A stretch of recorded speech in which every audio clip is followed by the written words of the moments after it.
Chapter 1099. Situilan sighed in her heart and said goodbye to him. She led her horse and walked down the meadow. The battle in the 7 stockade villages had ended, and the cleanup of the battlefield was basically completed. Now she was going to lead the cavalry into the grassland and follow Su Chi's footsteps to make the final attack on the Golden Tribe. The war was over, but the killing had just begun. She hoped that the world would not give Ning Ke such a chance again, but she had to continue killing. She led her horse to the meadow and could not help but look back. She saw the sun was rising and Ning Ke was standing in it. The edge of his body was glowing with a golden light, looking somewhat sacred. If she had the chance to see the scene of Yi Su becoming a sage in the capital of the Kingdom of Song, she might have linked the two together. However, Ning Ke was different from Yi Su. He stood in the light and became a shadow. He was a little dim and not easy to see clearly. Situilan suddenly sympathized with him. Hundreds of thousands of people died because of his words, but he was so calm and indifferent. Because he did not find Sang Sang, he had no love or hate for the world. This kind of person was naturally the most terrible, but also the most pitiful. What was he living for? The Tang army set off, and the city of Wei became quiet again. Without the isolation of array masters, the terrifying buzzing of countless mosquitoes and flies reverberated between heaven and earth like thunder. Occasionally, dark clouds would cover the sun, and under the clouds, hundreds of vultures would fly over while letting out unpleasant cries. Ning Ke did not care about these. He had never seen so many corpses and blood in his life. But he had seen too many horrible scenes like this, so many that he was tired of it. He walked into the wilderness that was filled with the smell of blood. He looked down at the weeds that had been congealed by blood, and the soil that had been congealed by blood. He pondered as he walked until he arrived in front of the Human Head Mountain. He was pondering, not sighing, but carefully feeling the aura. The powerful blood-sacrificing array of the national master of the Golden Tribe gave him some hints. It turned out that the power of the human world not only came from the living, but also from the dead. What should he do if he wanted to use this power? Many footprints were left on the blood-soaked plains. Amidst the slapping sounds, the footprints accumulated a shallow amount of blood, a strong fishy smell, and a lot of resentment, until it formed a clear mark. Ning Ke walked in the wilderness for 3 days and left many footprints. If someone were to sit on the clouds and look down at the grassland, he would see a very complicated pattern. With the city of Wei as the center, the Human Head Mountain as the Achilles heel, the dozens of miles of bloodstained wilderness as the curtain, and his footprints as the lines. It was so complicated that it was hard to imagine. This pattern was an extremely complicated array, or in other words, an extremely large talisman. Then he left the city of Wei and went to Kaiping. This time, he observed for a shorter period of time. He only walked for a day, because he had become much more familiar with it. After that he went to Chu City, and went through all the 7 strongholds.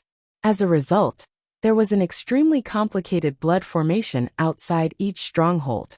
If the person looking down from the sky had flown a little higher, he should have been able to see that these 7 complicated blood formations were like 7 ink dots that formed a straight line.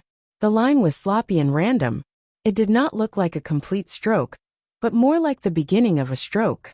The 7 extremely complicated formations were just ink dots. The straight line formed by the 7 formations was just the beginning of a stroke. Then how long would this stroke be if it was completed? How magnificent would it be? Before Ning Ke wrote this stroke, no one would ever know. After arranging the 7 formations, Ning Ke returned to the city of Wei. It was still quiet in the city of Wei. Only the big black horse and the broken sedan were waiting for him. The big black horse walked to him without showing any joy of reunion, because it clearly felt Ning Ke's exhaustion and sensed his true thoughts, so it lowered its head. Ning Ke reached out and gently stroked its neck. It was not that he was comforting it, but that it was comforting him in this way. Countless grassland people were killed, and their blood watered the grassland. Everything, including all the sins and notoriety, was just to write that stroke, to relieve his greatest uneasiness.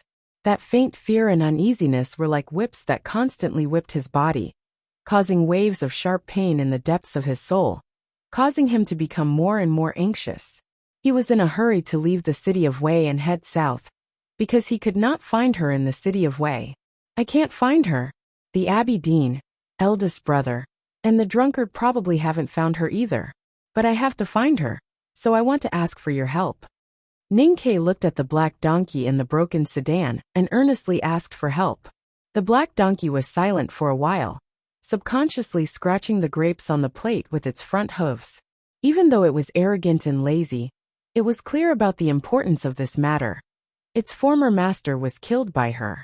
An unpleasant quacking sound resounded in the field outside the city of Wei. Ning Ke finally felt a little relieved after getting the promise from the black donkey. He turned over and rode on the big black horse. He gently squeezed the horse's abdomen, and with a cheerful neigh, black lightning reappeared between the heaven and the earth. A straight line appeared on the field, pointing straight to the south. The heaven and the earth were the grassland, and he was the wild horse constantly searching. Compared to the war in the northern grassland, the central plains was not peaceful either. Flames of war were raging everywhere. The cavalrymen of the Divine Halls of West Hill, led by Long Qing, with the full cooperation of the Yan Kingdom, fought against the Tang army from the north camp, and went deep into the wilderness, helping the remaining forces of the left tent palace to fight against the desolate. After the Divine Halls of West Hill completely controlled the South Jin Kingdom, they ordered the army of the South Jin Kingdom to divide into two groups. Zhao Nanhai led the cavalrymen of the Divine Halls of West Hill and the mighty army of the South Jin Kingdom, preparing to attack the Great River Kingdom on the other side of the river. The wind on both sides of the river became sharper. The old members of the Divine Hall of Judgment, who were loyal to Yi Hongyu, carried out bloody assassinations in the Divine Halls of West Hill and the South Jin Kingdom, trying to slow down the coalition army's march to the south. The real bloody battles did not take place on these battlefields, but in many inconspicuous places, such as an inconspicuous small county, a dilapidated Taoist temple in a town, a fishing village by the sea, or an iron mine by the Fujian River in Qinghe Prefecture. These were the places where people died the most. This was because the spread of the new stream was rooted in poverty and anger, so it naturally started from these places. The Divine Halls of West Hill's suppression of the new stream was naturally carried out in these places. After Yisu's death, the new stream was severely suppressed. But it did not take long before it regained its life with the secret support of the Tang Empire. It even felt like it was reborn from the fire. Chen Pipi had left Chang'an a long time ago. He inherited his senior brother's will and preached everywhere. He silently and firmly carried out the established policy, vowing to overthrow the old Taoism's rule over the world. The disciples hidden in different places accepted Chen Pipi's leadership without any hesitation. They respected their master Yisu as a saint and Chen Pipi as the pope. They began to launch an all-out attack on the old world. The spread of the new stream was in full swing in the human world. The suppression of the new stream by the Divine Halls of West Hill was as heavy as the mountains and the sea. They did not bestow any divine grace upon the new stream. There was a building in the government office of a small county that had been burnt black. It was said that it was set on fire by the thugs of the new stream a few days ago, but the fire was a bit strange. It had not rained for many days and the air was extremely dry, but the fire did not spread. It only burned down a remote wing, where a pregnant maidservant lived. Today, the county magistrate concluded the case with unimaginable efficiency. More than 10 followers of the new stream were escorted to the only Taoist temple in the county. In front of all the people in the county, they were put on the fire execution platform and burned into charred corpses in a moment. There was some fear in people's eyes, or no sympathy but fear and anger. They noticed that the eyes of the followers of the new stream were filled with anger and despair. They opened their mouths in the fire, but could not say a word. Many people knew the relationship between the maidservant and the county magistrate, and the uncle of the county magistrate's wife was a divine priest in the Taoist temple. The wife was very jealous. In a fishing village by the East Sea, for the same ridiculous reason, more than 20 followers of the new stream were tied to death by the men who were loyal to the patriarch and the deacons sent by the divine priest of the state city. Then they were tied with heavy stones. With a terrifying splash, the followers of the new stream were thrown into the sea and turned into pitiful souls. In front of a dilapidated Taoist temple in a small town, the divine priest, who was pushed against the wall by the crowd the day before yesterday and injured his forehead, looked at the angry people. His pale face was full of murderous intent, and his eyes were full of vicious flames. He shouted sternly, "Whoever dares not to pay will end up like these people." 7 armored cavalrymen of the divine halls of West Hill stood at the stone steps of the Taoist temple indifferently. They looked down at the angry people who dared not to fight back. In front of their horses, there were more than 10 dead bodies lying in a pool of blood. Qinghe Prefecture seemed to be much more peaceful compared to those places that were full of bloodshed. There were many people here, especially the young people who were loyal to the late Tang Empire. The new stream was secretly spreading, but at least it seemed peaceful on the surface. Maybe it was because Heng Mu Liren and his army were here. It did not mean that Heng Mu Liren was merciful, nor did it mean that the people of Qinghe Prefecture had lost their courage in front of the allied army of more than 100,000 people. It was because the killings had started earlier and too much blood had been shed. That was why it was peaceful. Many of the tens of thousands of miners in the iron mines by the Fujian River were killed. Many of the followers of the new stream in the city of Yangzhou and the suburbs were also killed. All in all, Heng Mu Liren killed a lot of people. There were many green trees on both sides of the straight road, leading to the north outside of Yangzhou. It should have been lush and green in late spring and early summer. But it was not. Almost every tree had a dead body of a rebel hanging on it. The rotten smell made the green leaves fall one by one. It was a horrible scene. The 2 banks of the Fujian River were also shrouded in terror. Corpses hung from the beautiful bridges. Fresh blood and indescribable fluids flowed down from those stiff feet and into the river and creek. The once incomparably clear water that had nourished the people of Qing River for countless years had already turned the color of blood and was extremely pungent. The beautiful and tranquil Qinghe Prefecture had become like this. The once bustling Yangzhou city was now filled with dead silence and depressing silence. Those nobles who could not forget their homeland from 1,000 years ago and wanted to leave the Tang Empire, would they regret their decision when they saw the current scene? Even if they did, there was nothing they could do. Qinghe Prefecture had been completely controlled by the cavalrymen of the divine halls of West Hill and the army of the South Jin Kingdom. Especially after Heng Mu Liren showed his ruthlessness and unimaginable power, nobody dared to betray him. A sacred sedan was moving slowly on the straight street in the city of Yangzhou. It stopped in front of the tranquil lake. Everyone who saw the sedan knelt down to show their reverence for Haotian. In the streets further away, more people closed their doors and windows as fast as they could, for fear of being seen. Heng Mu Liren stood calmly in layers of gauze. His childish face was filled with innocence. Even when he saw the dead bodies of the sinners pierced through by the wooden stakes, he remained calm. He did not care about the bloody scene at all, because he was the one who created it. He thought that since he was the son of Haotian, he had the right to rule the world. Anyone who dared to go against his will should die. The wind blew gently, and the gauze swayed slightly. The faint scent of flowers mixed with the faint smell of blood passed through the gauze and reached his nose. He took a deep breath. He looked innocent and intoxicated, so he looked cruel. Maybe it was because of the chilly wind, or because he took a deep breath. He suddenly coughed. His pale face flushed and he seemed to be in pain. Have a good day at work tomorrow. Chapter 1100. Heng Mu Liren raised his eyebrows. He thought of something, and was no longer as calm and joyful as before. His face was distorted, and he was extremely angry, especially when he looked down. The divine robe he wore was very loose, and he could easily see his own chest when he lowered his head. Even though he was the son of Haotian, he was still a mortal in the human world. That was why he had 2 breasts on his chest. But now he seemed to have another one, a black chess piece. This black chess piece, deeply embedded in his flesh, made him feel very disgusted. "I'm going to kill you," Heng Mu Liren growled. "I'm going to kill you." His clear and sharp voice echoed on the surface of the lake. The cavalrymen of the divine halls and a dozen red-robed divine priests knelt down in fear and did not dare to make a sound. Hengmu Liren was really angry. He thought he should have killed his way into Chang, or at least outside the city. Who could have thought that he was still in Qinghe Prefecture? He had powerful subordinates, cavalrymen of the divine halls, and 100,000 soldiers. But he was stopped by the Tangs in the south of the Verdant Canyon. It was the Verdant Canyon again. It was just like years ago. Hengmu Liren once sighed with regret.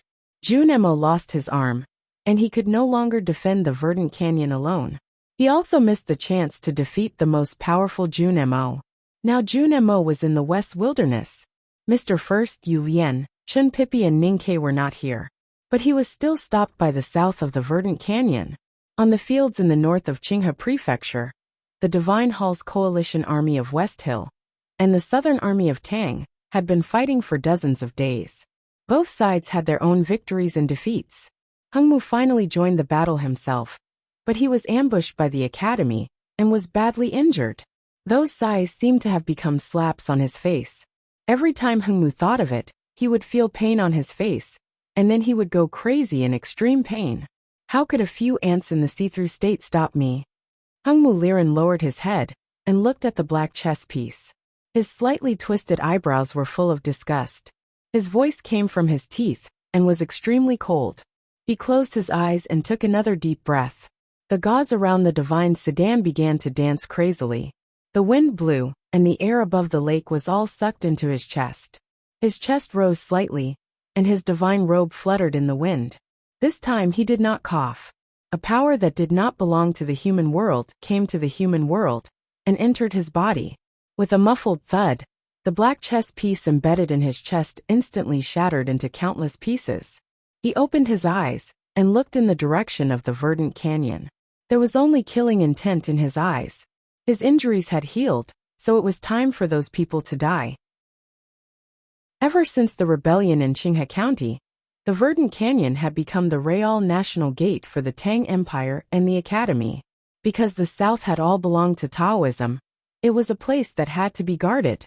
A few years ago, when the whole world attacked the Tang Empire, the Tang Empire used a trick that had been hidden for hundreds of years. Professor Huang He and the array tactical master of the Imperial Court worked together to activate the big array in the Verdant Canyon at the cost of their own cultivation, directly burying countless enemies and powerhouses. In the following years, the Tang Empire began to reopen the road in the Verdant Canyon. Sealing the Verdant Canyon might be a simple way to keep the enemy outside the National Gate.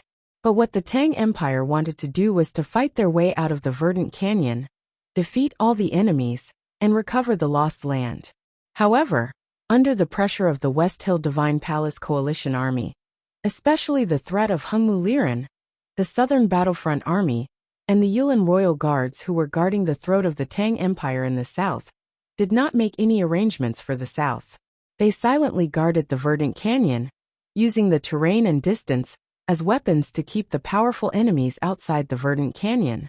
The Tang army was a bit tired after fighting for dozens of days. The barracks hidden deep in the canyon became quieter. Only one barracks was a bit special. It was already late at night, but it was still very lively. Someone was quarreling. As I said before, I am definitely the best chess player in the world. Younger brother, how can you be my opponent? But you just won't admit defeat. You've been playing with me for so many years. Aren't you tired? Senior brother, if you were talking about something else, I would have tolerated it. However, I definitely won't tolerate this kind of thing. We've clearly played 492 games of chess over the years, and I've won one more than you. Why am I not a match for you? That game is triplet disaster. How can I lose? According to the rules I've learned since I was a child, I win and you lose. Bah. Anyway, you're not as good as me in chess. Why? Because Hengmu broke into the chess array by mistake a few days ago. It was my black chess piece that hurt him, not your white chess piece. If it weren't for my white chess piece, how could I trap him? What about the previous years? Don't forget that I was the one who blocked Xiong Chumo. Bah. If it weren't for third sister, you would have been dead. In the dim barracks, Su Jialuan lowered his head and concentrated on decocting the medicine, as if he did not hear the conversation. He was tired of listening to these people quarreling these days. The fifth brother of the academy, Song Qian, looked at the stubborn eighth brother and could not control his anger. Unexpectedly, there were two more angry voices coming from the side. Baigong Weiyang raised his bandaged hand, as if he was showing off or demonstrating. He shouted, "If it weren't for me blocking the cavalrymen of Divine Hall, your stupid array would have been broken. How could you trap Hengmu? And me? Don't forget me."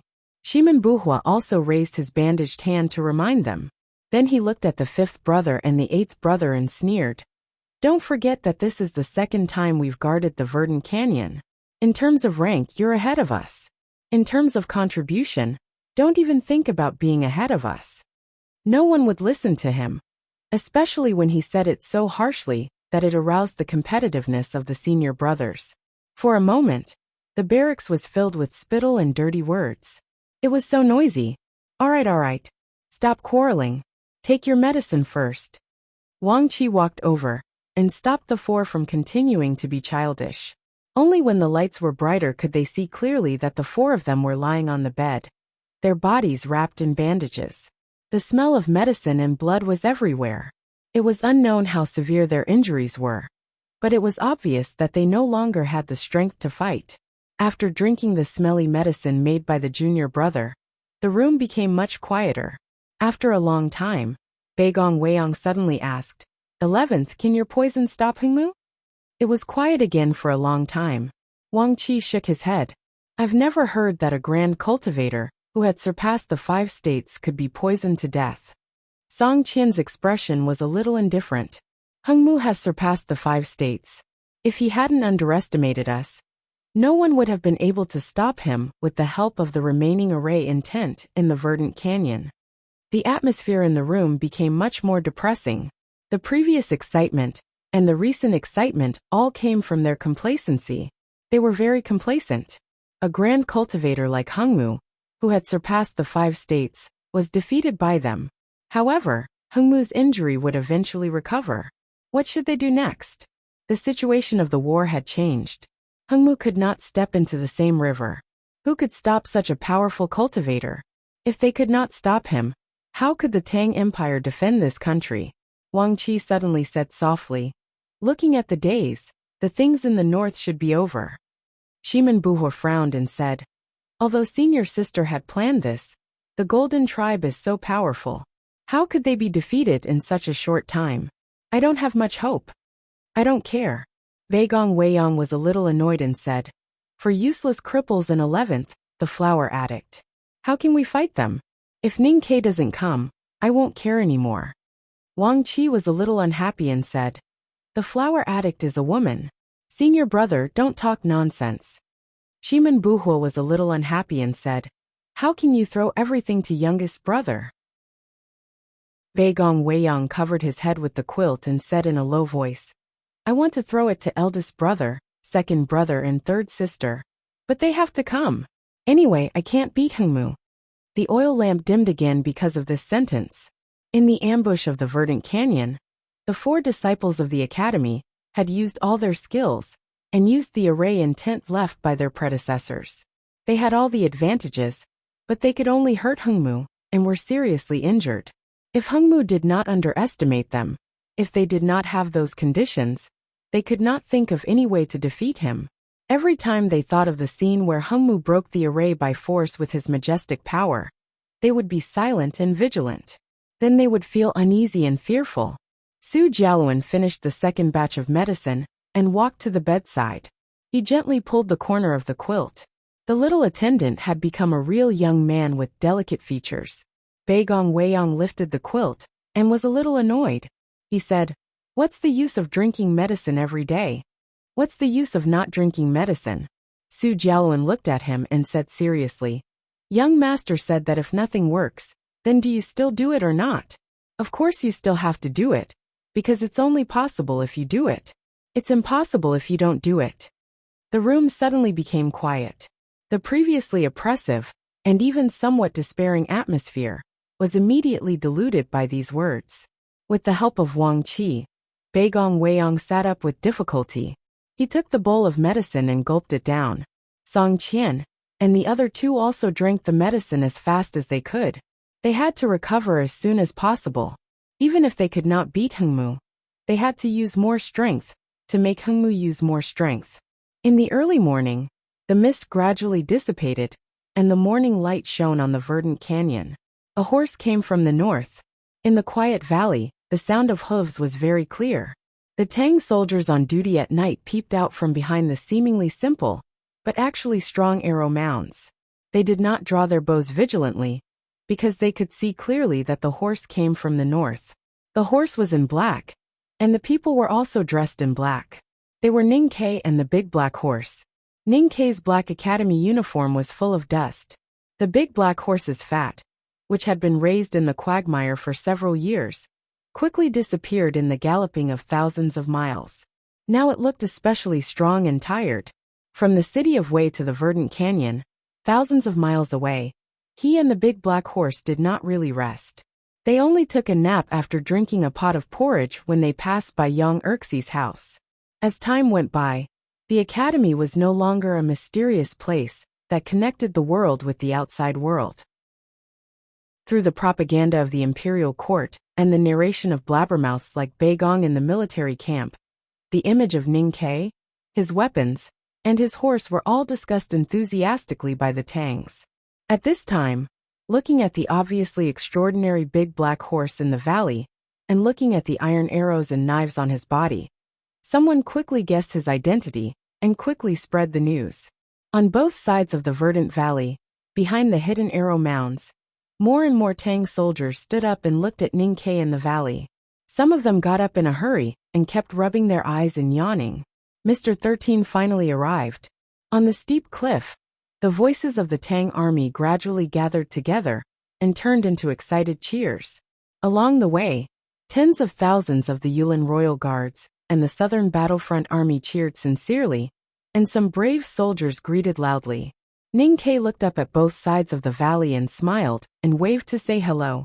So the cheers and cheers in the verdant canyon suddenly became louder, as if they were going to break through the morning sky and shake Haotian's divine kingdom. Finally, they reached the exit of the verdant canyon. Ning Ke pulled the reins, and the big black horse stopped moving forward. The verdant canyon narrowed into a gap that was several feet wide. Looking out from the gorge, one could see the fertile fields in the north of Qinghe Prefecture. It was late spring and early summer, and everything was green as far as the eye could see. There were many old and fresh traces of war inside and outside the canyon. There were a lot of black blood stains, broken arrows, and dense arrow scratches on the exposed stone walls, indicating the intensity of the battle. This was the gate of the Tang Empire. The war a few years ago and the war this year, the battlefield that determined the safety of Chang'an, had always been here, in the verdant canyon. Ning Ke had entered the verdant canyon several times, and today he came again. He stood in the canyon and looked out. No one knew what he was thinking. Wang Jinglu appeared beside him, and looked to the south with him. Wang Jinglu looked very serious, and did not try to hide the killing intent in his eyes. You must kill Hengmu. Ning Ke was silent for a moment and then said, Of course. After being driven out of Chang'an by Master Yen Sei, and joining the army to follow Su Shi, Wang Jinglu had lost a lot of weight. Now he was even thinner and looked like a withered branch, which surprised Ning Quebec. You have already broken the threshold of the knowing destiny state. Why? Wang Jinglu thought of the massacre in Qinghe Prefecture that night. He thought of the brave young men from the clans he had worked hard to gather, but before they had time to mature, they became fruits falling from the branches and smashed into pieces. His face became a little ugly, and he said, Grief makes people mature, and also makes people afraid. Ning Ke turned to look at him and asked, Are you afraid? Yes. Wang Jinglu was silent for a moment and said, You have never met Hengmu, so you don't know how powerful he is. I know, so I am very afraid. Ning Ke looked to the south again and said with a smile, And you want me to kill him? It has been very hard recently. I will tell you the reason in a few days. I am in good health. It is purely because of work that my butt hurts from sitting. The massage in the afternoon was not very good. I will feel much better after my wife comes to beat me next week. Ha ha ha, I am so cheap. Anyone who is not satisfied can come and beat me.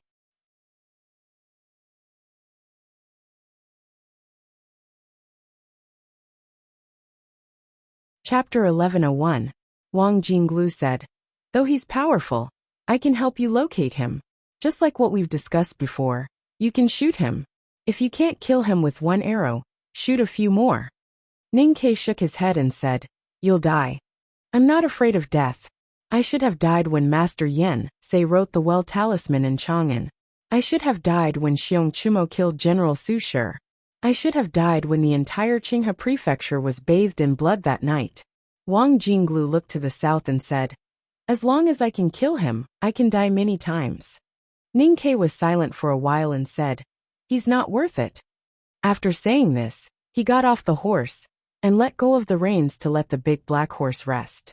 Then he followed Wang Jinglu to a military post deep in the side of the gorge. Walking into the barracks, before he had the time to greet his 5 senior brothers, he was greeted by a burst of mournful cries. Beigong Weiyang pointed at him with a trembling finger. His lips were also trembling. He cried in grief and anger, "Why did you come so late? Why did you come so late?" It was painful to cry without a voice. He said it so clearly, but there were no tears on his face.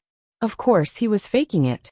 Ning Ke said angrily, "My butt almost split into 2 halves, and you think it's not fast enough?" Beigong Weiyang was seen through by him, but he was not embarrassed at all. He scolded angrily, "You guys who only know how to fight, just play in the north and west.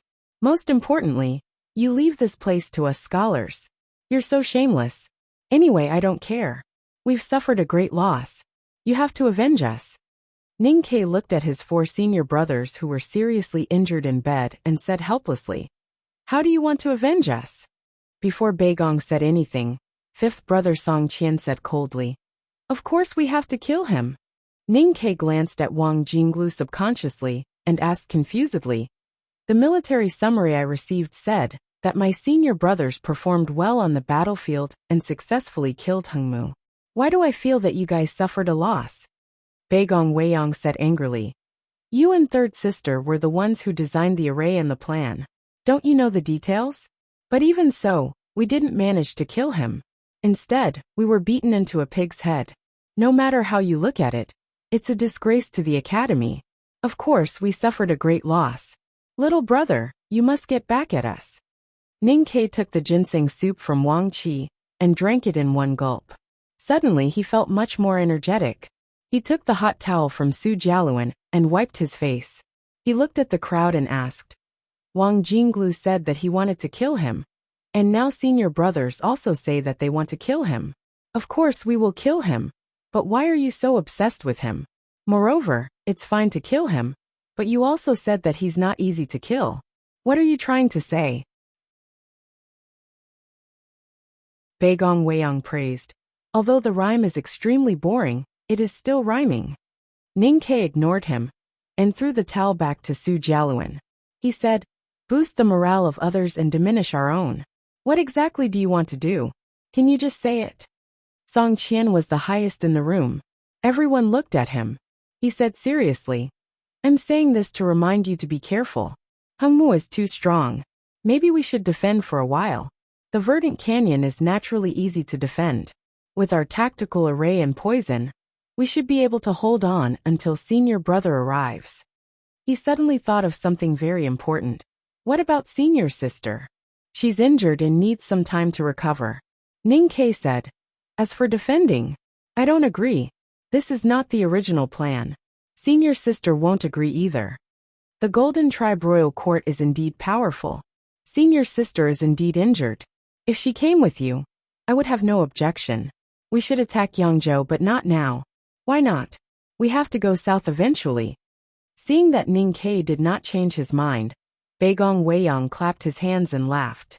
He said, "I knew that little brother wouldn't agree. We still have to solve the problem of killing Hengmu." Ning Ke said, "I have never opposed this." Song Qian said, "The key is how to kill him.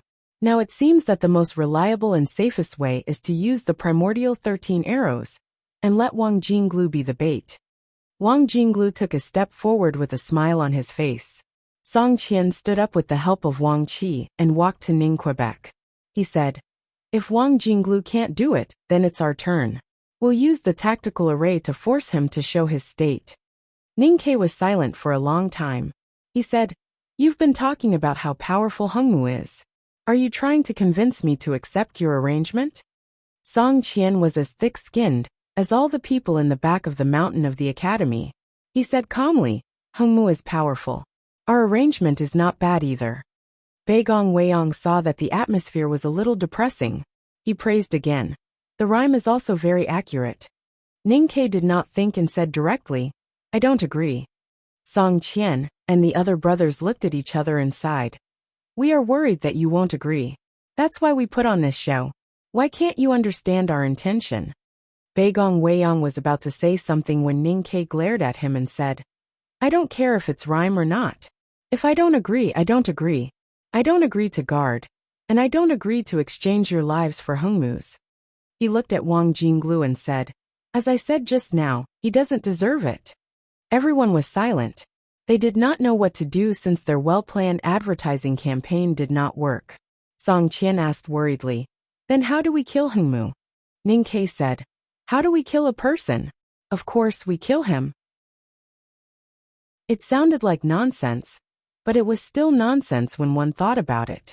However, it was often this kind of nonsense that represented the absolute truth in the world. For example, how to love a person. Of course, it was to love her. He has already surpassed the 5 states. Song Qian thought of the majestic power that fell from the sky that day. His expression became more and more serious. He looked at Ning Ke and said, "I know you are good at fighting, but how do you make up for the gap between states? The Abbey Dean has entered a state of tranquility. For thousands of years, only the headmaster and uncle master are stronger than him. However, eldest brother and third sister can fight him together. I can use Chong and to cut him into a coma. Lotus is on the threshold of the 5 states. His state is mysterious and unpredictable. Shanshan Yi Hong Yu and I are at the beginning of knowing destiny state, the upper part of see-through state, and the last one is at the beginning of see-through state. However, we can defeat him and turn him into ashes. Cultivators are chopped into minced meat by ordinary people. Masters are beaten into dust by ordinary people. I shot Longqing into an idiot with 1 arrow. The headmaster has gone to the divine kingdom to fight with Haotian until now. Fighting is related to states, but it also has nothing to do with them. Do we really need to make up for the gap between states? I don't think so. I don't think Hengmu will either." Ning Ke said 3 sentences in a row. His expression was calm and his tone was firm. After he finished, he saw that his senior brothers did not say anything else. He turned around and walked out of the military station. Looking at his back, Song Qian and the others did not say anything. They only shook their heads after he left the military station. Beigong Weiyang looked at the crowd and said in a heavy tone, "Youngest brother was strange today. In the past, he always did what he wanted to do first. He never talked so much like he did today." Song Qian thought for a while and said, "Youngest brother was explaining to us and to himself. It seems that he does not have much confidence in facing Hengmu." Hearing this, the military station became even quieter. No one spoke for a long time. Wang Jinglu followed Ning Ke out of the barracks and walked toward the central military tent. After walking for about half a mile, he could not help but ask, "Are you not confident?" His thoughts were similar to the senior brothers of the academy in the military station. If Ning Ke really had the confidence to defeat Hengmu, he would not have to explain so much. Perhaps it was not an explanation, but there must be something. Ning Ke was a little surprised. He stopped and turned around to ask, "What confidence?" Wang Jinglu was silent for a while and said, "The confidence to defeat Hengmu."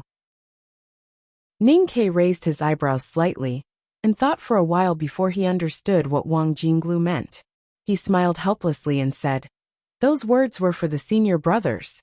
I don't want them to do those stupid things with you." Wang Jinglu said, "Sacrifice does not mean stupidity." Ning Ke said, "Unnecessary sacrifice is stupidity." Wang Jinglu asked, "Then how are you going to defeat Hengmu?" Ning Ke said, "If I kill him, I will naturally defeat him." This was still nonsense. Just like how he answered how to defeat Hengmu in the military station, it was almost the same boring but always correct logic. This did not convince Wang Jinglu. He stared at Ning Kei's eyes and asked persistently, "How do I kill him?" Ning Kei smiled and asked, "Do you want to know?" Wang Jinglu nodded and looked very determined. Ning Kei turned around and walked toward the central military tent of the Southern Army. His words echoed in the verdant canyon. "When I kill him, you will know how to kill him." Song Qian and the other disciples of the academy and Wang Jinglu insisted. The commanders of the Southern Army and the Yulin Royal Guards also insisted that the best way to defeat Hengmu was to make a corresponding sacrifice and use the primordial 13 arrows. However, Ning Kei still opposed it.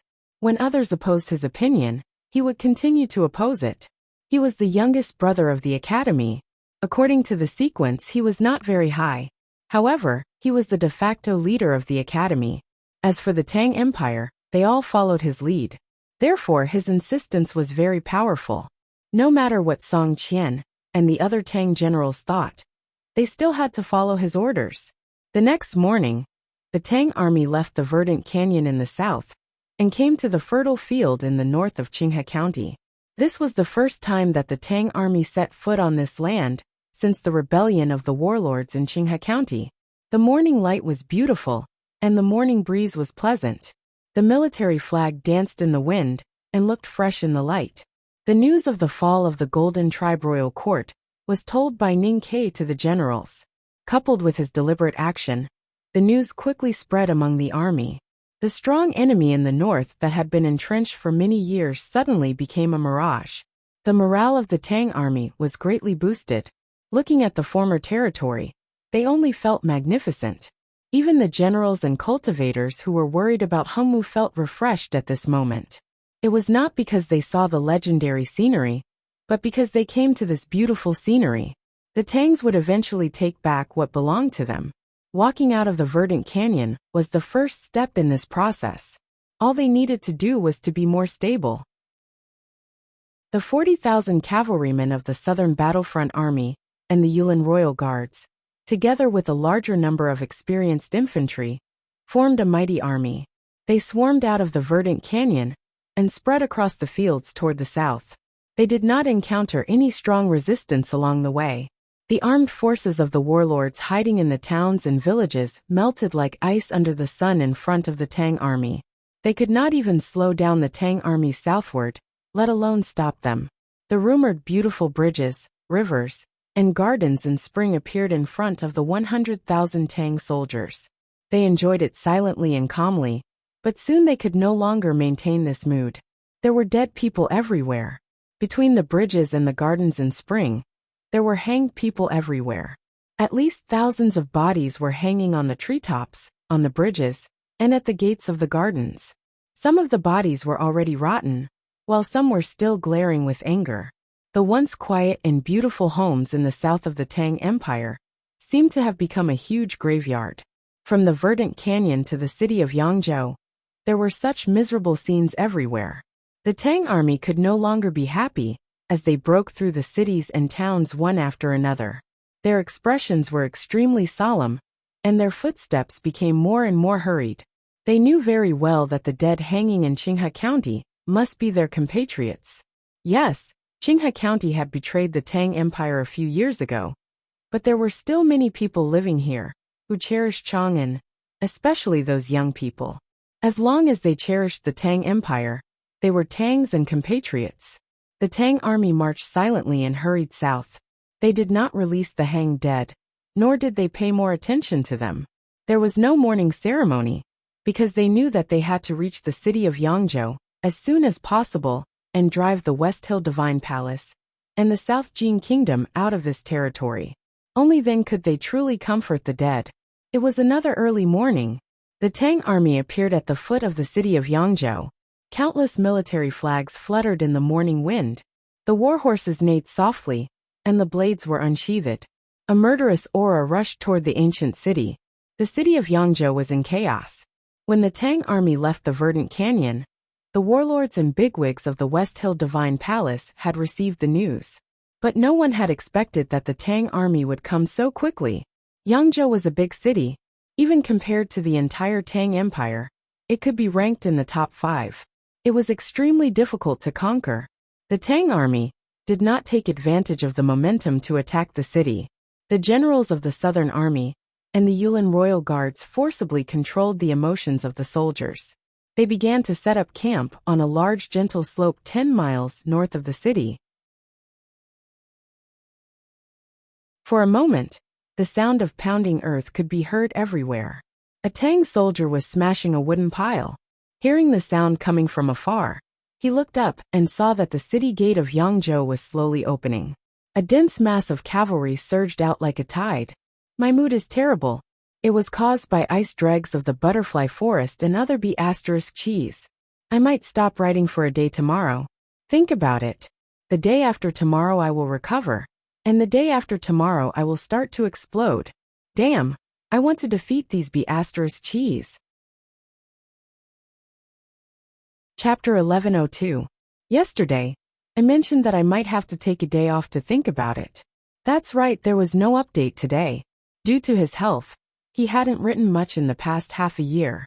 After he resumed updating, his monthly votes had become sticky and unrefreshing. It was because he was embarrassed and felt that it wasn't appropriate to ask for votes as soon as he updated. But today was great, there was no update today. Finally I got the chance. I strongly, seriously, and sincerely call for everyone to vote for Shogun. There weren't many chances to vote for the Nighthawk. Time waits for no man. Once lost, never come again. Tonight, we need everyone's monthly tickets. Everyone needs to vote for General Knight too. Let us be one. Monthly votes. Thank you. Chapter 1103. The Tang army soon calmed down after a short commotion. They set up the tents, and the battle array was ready. From the generals to the soldiers, they all knew that the Taoist coalition army came out of the city to cooperate with the defense. Not because they had the guts to attack the Tang army before they had a firm foothold. The Tang army was still confident, but they were not less vigilant. More and more reports came from Yangzhou. The divine halls of West Hill had sent more divine priests to the coalition army. The Imperial Center Administration and the tactical array masters in the Tang army might be able to resist the divine priest's divine skills. But who could stop Hongmu Liren? The young and legendary great divine priest of West Hill had recovered from his wounds a few days ago. A super powerful figure like him was powerful enough to decide the outcome of the war. If no one could stop him, he could easily wipe out the cultivators in the Tang army with the help of the cavalrymen of the divine halls. As long as he killed all the tactical array masters and talisman masters, the cavalrymen of the divine halls would launch a surprise attack. How could the Tang army defeat them? Today, when the Tang army was approaching, the lords of the aristocratic families and the generals of the South Jin Kingdom on the city wall of Yangzhou were calm and orderly. Obviously, they knew that as long as Hongmu Liren was here, the coalition army would never lose and Yangzhou would never fall. Then there was nothing to worry about. In front of the central tent of the Tang army, dozens of cavalrymen were standing on the meadow and looking at the direction of Yangzhou. In fact, those generals were all looking at Ning Quebec. It seemed that the key to the war was the battle between him and Hongmu. Nobody believed that Ning Ke could kill Hongmu Liren. Even though he was Mr. 13 of the academy and had an unimaginably high position in the hearts of the Tang army and people, the killer was Hongmu Liren, the son of Hao Tian. They only hoped that Ning Ke could defeat or even stall Hongmu Liren, so that Hongmu Liren would not affect the battle before the Tang cavalry was sure of the victory. Ning Ke seemed to be unaware of their gazes. He quietly looked at the city of Yangzhou, the fields outside the city, the official road between the fields, and the green trees on both sides of the road. Perhaps it was because Hongmu Liren did not want his view to be obstructed. The corpses of the followers of the new stream and the young people who were loyal to the old Tang were not hung in the fields. Because of the war and the purge, the farmers were not in the mood to farm, so the fields were abandoned. There were no seedlings in front of the city of Yangzhou, only weeds and wildflowers. Ning Ke could not remember if it was late spring or early summer. Looking at the flowers in the smoke and feeling the wild prosperity, he suddenly thought of a saying. Fireworks in Yangzhou in March. He murmured. Song Qian and the others were severely injured by Hengmu Liren. They could not stand up no matter how much medicine they took. They were left in the verdant canyon to recover. Wang Qi was the only disciple of the academy who followed Ning Ke to the battlefield today. Wang Qi shook his head and said, "The flowering season is already the 5th month." Ning Ke recalled that it was snowing when he left Chang'an.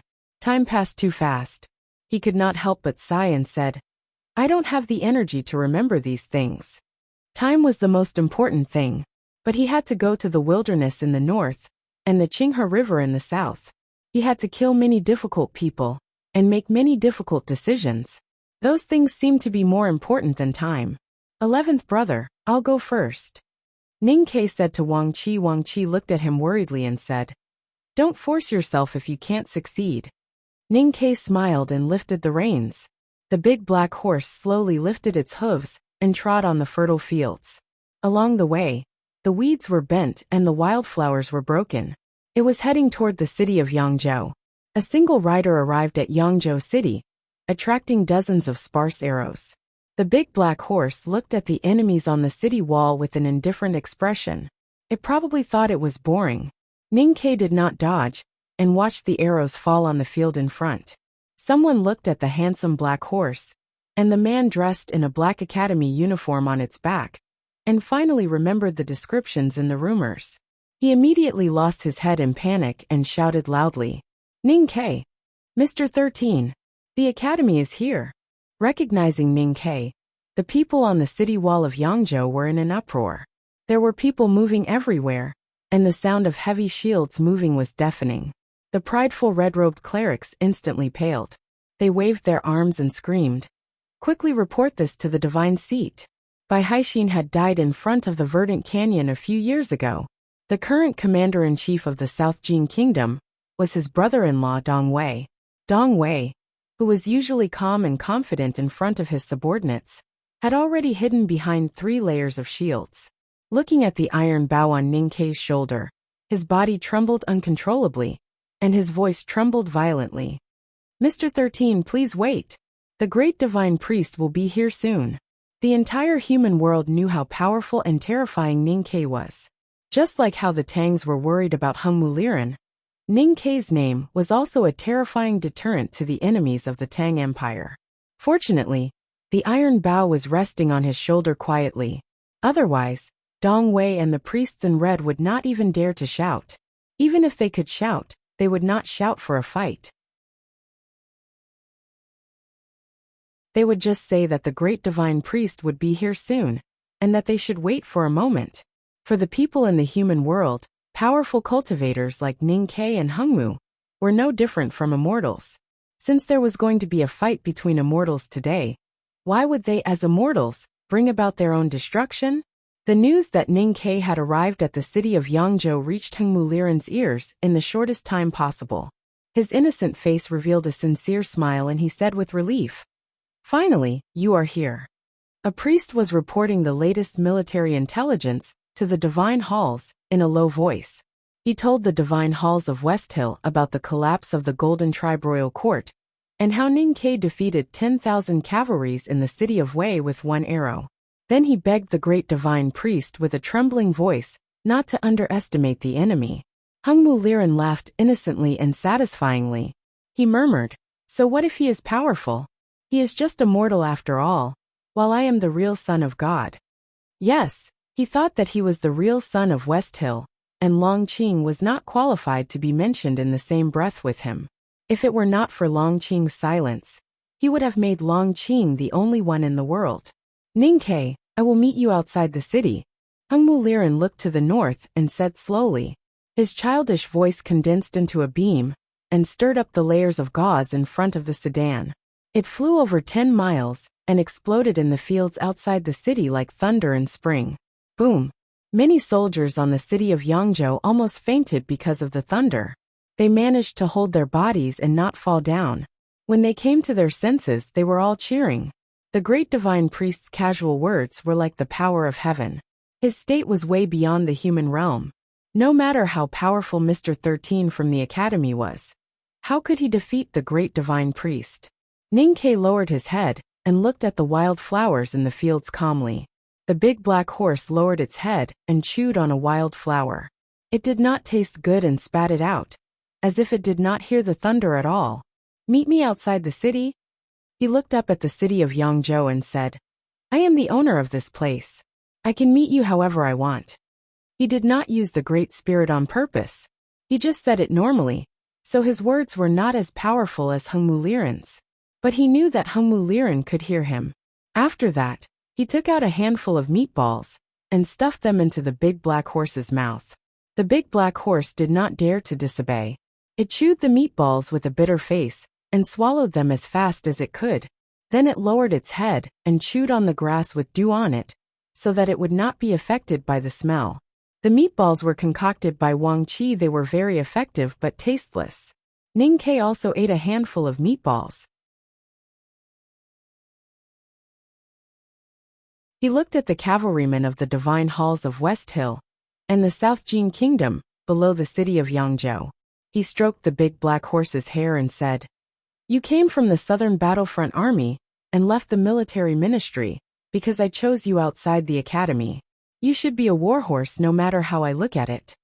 The big black horse nodded in agreement. He said, "You and I have been to many places and fought against many enemies. But in fact, we have never been to a real battlefield. I came from a cavalryman, and you came from a warhorse. Don't you feel regretful?" The big black horse wanted to say that he did not feel regretful, but he did not dare to. Moreover, he could feel the effects of the meatballs spreading in his body. He felt that his blood was heating up, and he wanted to sprint wildly. Was this the feeling of being hot-blooded? He remembered the last time he had such a feeling and impulse. It was many years ago when he saw the coquettish and beautiful big white mare in the Left King's Palace racing competition in the wilderness. The big black horse's breathing became rough and rapid, and it kept breathing out hot air. Ninkei untied the iron bow and casually pulled it to the fullest. He aimed in the direction of Yangzhou City. There were countless pairs of eyes watching him from above and below the city walls. Even if it was the slightest movement, at least half of them were probably staring at his shoulder, at the dark iron bow. When he pulled the iron bow and aimed at Yangzhou City, there was a sudden uproar and countless screams of panic. The leaders of the clans and the generals of the coalition army knew the terror of the primordial 13 arrows the best. They were the most vigilant and watched closely. Therefore they reacted the fastest. Countless swishing sounds could be heard. Countless people hugged their heads and squatted down. They looked like weeds that had been blown down by the wind. Of course, the weeds were not strong. The cavalrymen in front of the city gate felt like they were falling into the abyss of death, even though they were only being pointed at by the arrowhead. Some of them desperately whipped their mounts. Some were so distracted that they forgot to move and let their mounts drag them to the side. In a short period of time, there was a large empty space. There was nothing between Ninkei's arrow and the gate of Yangzhou. There was nothing to block it. He released the bowstring. He did not use the primordial 13 arrows, but an ordinary arrow. With a swoosh, the arrow landed on the city gate of Yangzhou City that had been built for less than 2 years. The gate was extremely thick. The sharp arrow had penetrated half a foot into the gate, but it still could not penetrate it. The arrow seemed to have lost its momentum and stopped moving forward. It began to vibrate violently. The tail of the arrow rubbed against the air at a high speed, producing a dull and frightening buzzing sound. Buzz! The arrow pierced deeply into the thick city gate. As it vibrated at such a terrifying speed, the place where it touched began to soften. In the next moment, there was even a thin crack. At the moment when the arrow fell on the city gate, Ninkei moved. An arrogant neigh tore through the quiet sky outside Yangzhou City. The big black horse did not stand on its hind legs.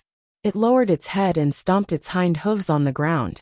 The soft field was shaken by its stomps, causing 2 extremely exaggerated muddy rains and a large cloud of dust. The muddy rain and dust continued to rise, covering the eyes of the Tang army. When the dust settled, and they looked at the field again, They found that the big black horse was already 1,000 feet away. 1,000 feet away in an instant. What a terrifying speed. Looking at the straight line of dust in the field, and the big black horse sprinting at the front like lightning, everyone was silent. Yangzhou City was close. A cavalry commander of the West Hill Divine Hall shouted, and tried to stop it with a talisman knife in his hand. Ning Kai did not even look at him, and neither did the big black horse. The shout turned into a scream. The cavalry commander was shaken into the sky. Blood gushed out from his neck, and the depths of his armor. It was a rain of blood. Yangzhou City was closer.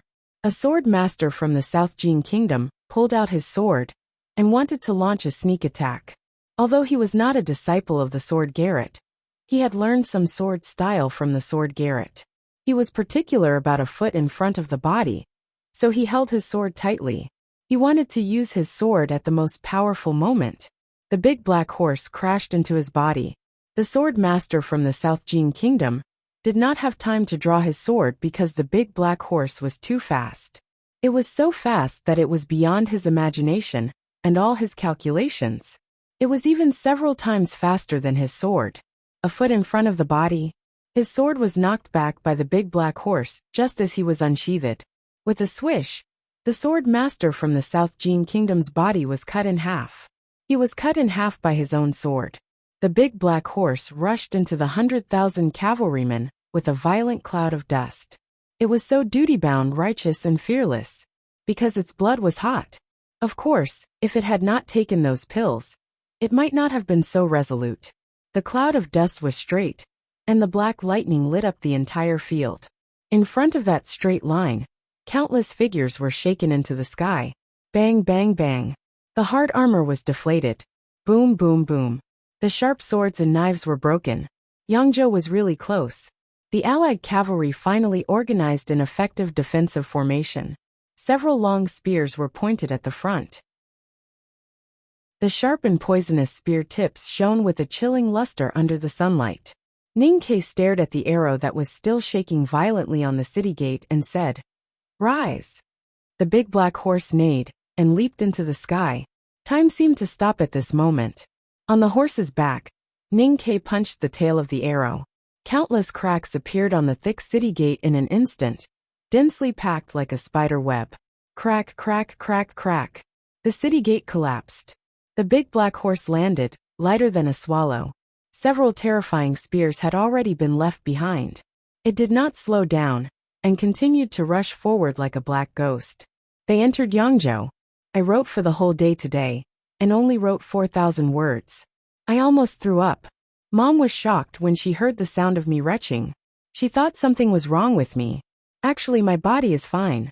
It's all mental problems. Is my writing so bad that I feel like throwing up while writing? I really want to curse. I thought I would have to write about life and family relationships with Hungmu today, so I'll leave it for tomorrow. I hope I can write more tomorrow. Anyway, I'm talking about recovering today and breaking out tomorrow. If I can't break out tomorrow, well, I'll tell everyone who the culprit is. Chapter 1104.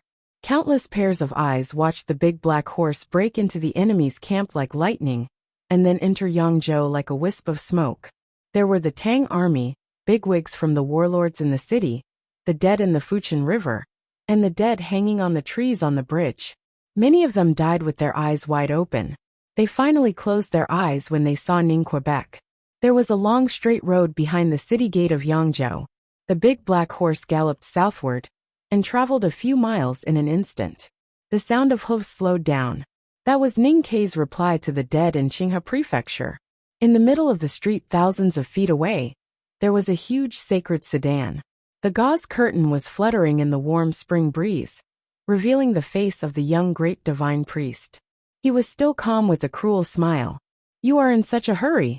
It seems that the wind and thunder are unstoppable. But I think it is not the demeanor of the academy." Hungmu Liren looked at him and said. Ning Kai got off the horse and did not answer. He reached his right hand behind his shoulder and held the hilt of his blade. He walked toward the sacred sedan. It was thousands of feet away from the sacred sedan. It would take him 1,000 steps to walk slowly. According to your fighting style, You never give your opponent too much time to prepare. So who are you going to leave the 1,000 steps for? For yourself? It seems that you know how the battle will go. Hungmu Liren smiled with satisfaction and said, It is not surprising that you can defeat Ada easily in the wilderness. Because talisman masters are naturally invincible. Moreover, you have the ability of the academy. Besides, you are also a cultivator of diabolism. You are already one of the most powerful cultivators in the cultivation world. Unfortunately, none of these means anything to me. While talking, Ning Ke had already walked dozens of steps forward. Hungmu Liren stopped smiling and stared at the approaching figure. A trace of anger flashed across his tender eyes, and he said coldly, Talisman masters are invincible in the same state? Talisman masters below the 5 states are naturally invincible? Even so what? You should know that I have already surpassed the 5 states. How can you defeat me? Ning Ke still did not say anything. He held the hilt and walked forward in silence. Hungmu Liren did not look down on him, because of his silence. On the contrary, he looked more solemn. He leaned forward and then sat up straight. He said seriously, Of course, I admit that you are powerful enough. Today's battle, no matter who wins, will shake the entire world just like the Battle of Verdant Canyon years ago. It will be recorded in of history. So I am grateful that you are here. Ning of Hungmu Liren was powerful enough to show his strength, of his absolute confidence, of gratitude. But of Hungmu Liren did not agree. He felt that the battle on the street of Yangzhou today was not similar to the Battle of Verdant Canyon. He might be able to compete with second brother now, but Hungmu was not qualified to be mentioned in the same breath as Liu Bai. Eyes of Hungmu of Liren was of Tian of Haotian, of heaven of.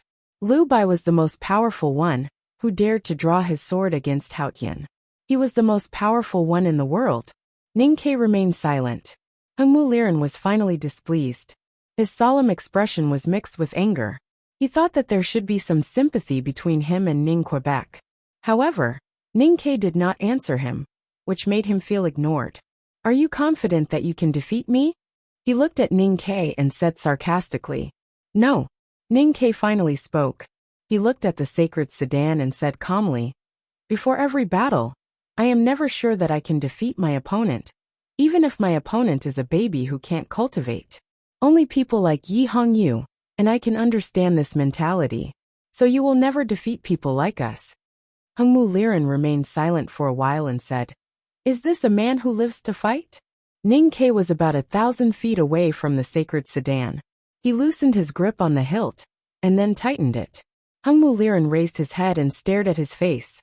His eyes were shining and he said, So do people like you know why you fight? Ning Ke raised his eyebrows and did not answer. It was meaningless. Hungmu Liren stood up slowly. The gauze around the sacred sedan moved without the wind and revealed his body. He was wearing indigo robe and had a peaceful and powerful aura. A distant voice reverberated through the entire Yangzhou city, and it was proud and certain. I am the son of Haotian. I love this world deeply. I fight for this world and for Haotian. Therefore I will win the eternal victory. Hearing this, Ning Ke suddenly let go of the hilt and rolled up the sleeves of his Black Academy uniform. He said, Even though I don't like such a coincidence, I have to admit that I have been fighting for her. Then he came to the front of the sacred sedan. Tens of thousands of layers of gauze were blown up by the wind and then torn into pieces. The pieces had barely started to dance when Ning Ke broke through the sedan and stood in front of Hungmu Liren. Until then, the flagstones on the long street were broken into pieces. Smoke and dust were stirred up. Then the wind whistled. He exerted an unimaginable power and an unimaginable speed. He was extremely violent. Ning Ke looked at Hungmu Liren. In fact, this was the first time he met Hungmu Liren. They did not greet each other, except for the time when they met by the Iron Arrow. He did not even see the face of this young Taoism before he punched at him. His punch was as heavy as Min Mountain. If it hit, even the sky would be cracked. No matter how powerful Hungmu Liren was, he could only accept his defeat. The wind from the punch hit him. Hungmu Liren's young face showed a shocked expression. He had taken Ning Ke seriously, But he did not expect Ning Ke to attack so quickly and violently. Yes, what Ning Ke wanted to do was to attack first. He wanted to use his rich fighting experience to bully this young Taoism, who was in a powerful state, but did not know how to fight. That was why he gave up on the saber, and chose to use his fists. Only when he could control his body so perfectly could he unleash absolute speed, and end all the changes before all the changes happened. Ning Ke believed that Hung Mu Liren might be able to do something at the last moment. But he would not be able to stop Tianqi. Therefore, he would not be able to resist Ning Ke's fist. Ning Ke's fist was as big as an earthenware bowl. With a loud boom, the streets of the city of Yangzhou exploded. It was much more terrifying than Hung Mu Liren's thunder-like words. The shredded gauze around the sacred sedan shot out like arrows. Hung Mu Liren lowered his head and looked at his chest with a mocking smile. His body was covered by a thin layer of clear light. He opened his hands and aimed at the sky. Ning Ke's fist did not manage to defeat him. It did not even manage to touch his body. The thin layer of clear light slightly caved in, like an indestructible armor, blocking the infinite power outside. Two pure flames of Haotian's divine flame were burning in his palms. A majestic force came from the sky and poured into his body. This was the heavenly enlightenment. Ning Ke did not expect that his continuous silence as a foreshadowing, the hilt as a precondition, the momentum of his attack, and the final burst of power could be blocked by Hung Mu Liren with absolute speed and strength. Because he did not expect that Hung Mu Liren could achieve Tianqi in such a short time. He had fought with the powerful cultivators in the Tianqi state, and heard from Sang Sang about Wei Guangming's Tianqi before his death. Now he realized that Hung Mu Liren's speed had surpassed Wei Guangming and Xiong Chumo, and was almost as fast as the Abbey Dean and Chang'an. What state was he in? Hung Mu Liren raised his head and looked at him with a faint smile, as if he was looking at a clown or a dead man. The 5 states were a very high threshold for Taoism. Inside and outside the threshold were 2 different worlds. Tianqi was the highest state above the 5 states, but Ning Ke was still below it. Hung Mu was already in Tianqi. How could he defeat him? Or you can try that talisman. Hung Mu Liren looked at him, and said so with a faint smile. Ning Ke had written the unimaginable talisman in Chang'an, but he could not do it in Yangzhou, because those who were loyal to the old Tang, and those who were willing to fight with him, had all been killed, and hung on the bridges and trees. Ning Ke had prepared a lot for today's battle. So had Hung Mu Liren. At this moment, there was a faint cry of cicadas at the end of the long street. Hung Mu Liren was a bit shocked. Ning Ke remained calm. He knew that his senior sister did not come. That was the real cicadas welcoming the Empress. Only he himself could defeat Hung Mu Liren. Back then, he wrote the talisman with the help of the entire Chang, and then defeated the Abbey Dean. Later, on the Peach Mountain during the Right to Light, he defeated Xiong Chumo with the help of Sang Sang. Now he had left Chang'an. Whether Sang Sang was in the Divine Kingdom, or hiding somewhere in the human world, she was not with him. So how could he defeat Hung Mu, who was a Tianqi cultivator? In fact, only a moment had passed. Ning Ke's fist was still on Hung Mu Liren's chest. He suddenly loosened his fist, and opened his palm just like Hung Mu Liren did. They were not on the Peach Mountain, so Haotian's power did not flow into his body. A drop of crystal-clear liquid appeared in his palm. The liquid was clear and sticky. It melted in the wind, and turned into a bit of qi, a bit of Great Spirit. The Great Spirit started burning fiercely in his palm, emitting endless light and heat. It looked no different from the Haotian's divine flame burning in Hung Mu Liren's palm. It looked a bit weird.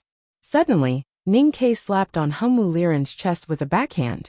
Different from before, the thin and clear light that covered Hung Mu Liren's body seemed to think that the Great Spirit was the same holy light, and did not stop it. The burning Great Spirit poured into Hung Mu's body. How could he defeat a Tianqi cultivator? Master Yin Sei's method was to cut the space, so that Haotian's power could not completely fall into the cultivator's body. Yu Yin's method was to cut the world, and take the cultivator into her own world, to cut off the connection between the cultivator and Haotian. Ning Ke could not do that, so he had to think of other ways. Back when he was in seclusion in the cliff cave, and inherited the youngest uncle's mantle, He had been thinking about one thing. Since the Great Spirit was so similar to Haotian's divine flame, if he did not consider the difference between religion and divinity, would the two energies be the same? Tianqi accepted the power of Haotian's divine flame, so there must be a limit on the cultivator's capacity. If someone poured more power into the cultivator, would the cultivator be overwhelmed?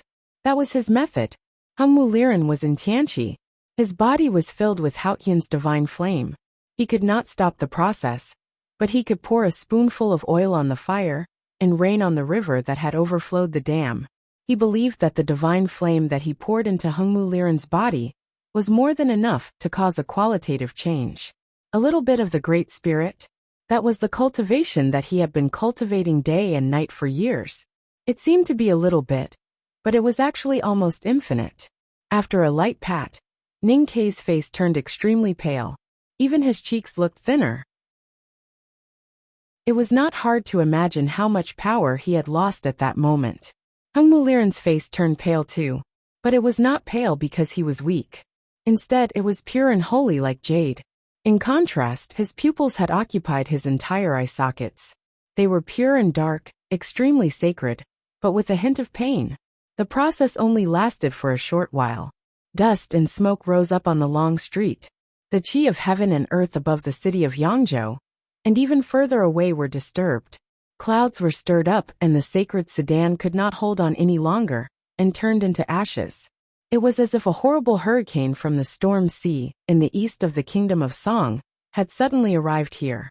The world turned dark, and the whistling sound was like the wailing of ghosts. The houses nearby were all turned into ruins.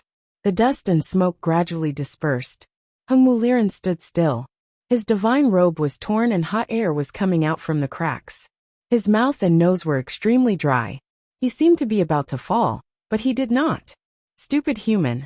He looked at Ning Kei and said coldly and disdainfully, "Is this how you came up with to kill me? The divine flame is the power and will of Haotian. It is incalculable and as vast as the ocean. Where can you create another ocean? Infinite is still infinite. How can it overflow the dam?" With that, he punched at Ning Quebec. His fist was burning with Haotian's divine flame. It left a bright and blinding flame in the dark street. There was a loud bang. Ning Kei was blown backward. Half of the houses on the street were destroyed. It was quiet. No sound could be heard. Hengmu Liren withdrew his fist and looked at the divine flame on it. He was satisfied with his power. However, at the other end of the street, there was a small sound. Someone was pushing the wooden beams and stones away. Hengmu Liren squinted his eyes and looked at that direction. He was surprised and confused. Ning Kei stood up in the ruins. He was covered with blood, and many bones were broken. There was a horrible wound on his chest that was punched by Hengmu. His heart could even be vaguely seen. An ordinary person would have died from such a serious injury. No matter how strong his will was, he could not stand still. However, he stood very steadily, and the expression on his face did not change. It seems that the methods in the stories are not working. He wiped off the blood on his face and looked at Hengmu Liren. Then I have to try my new method. It might not work, but it might work.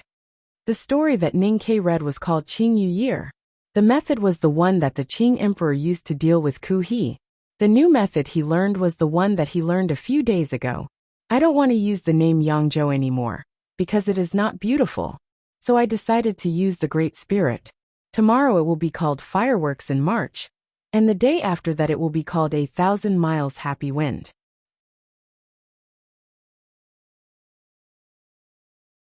Chapter 1105. Hengmu Liren's fist carried the power of Haotian and landed on Ning Kei's body. But he could not kill Ning Kei, which was unbelievable to him.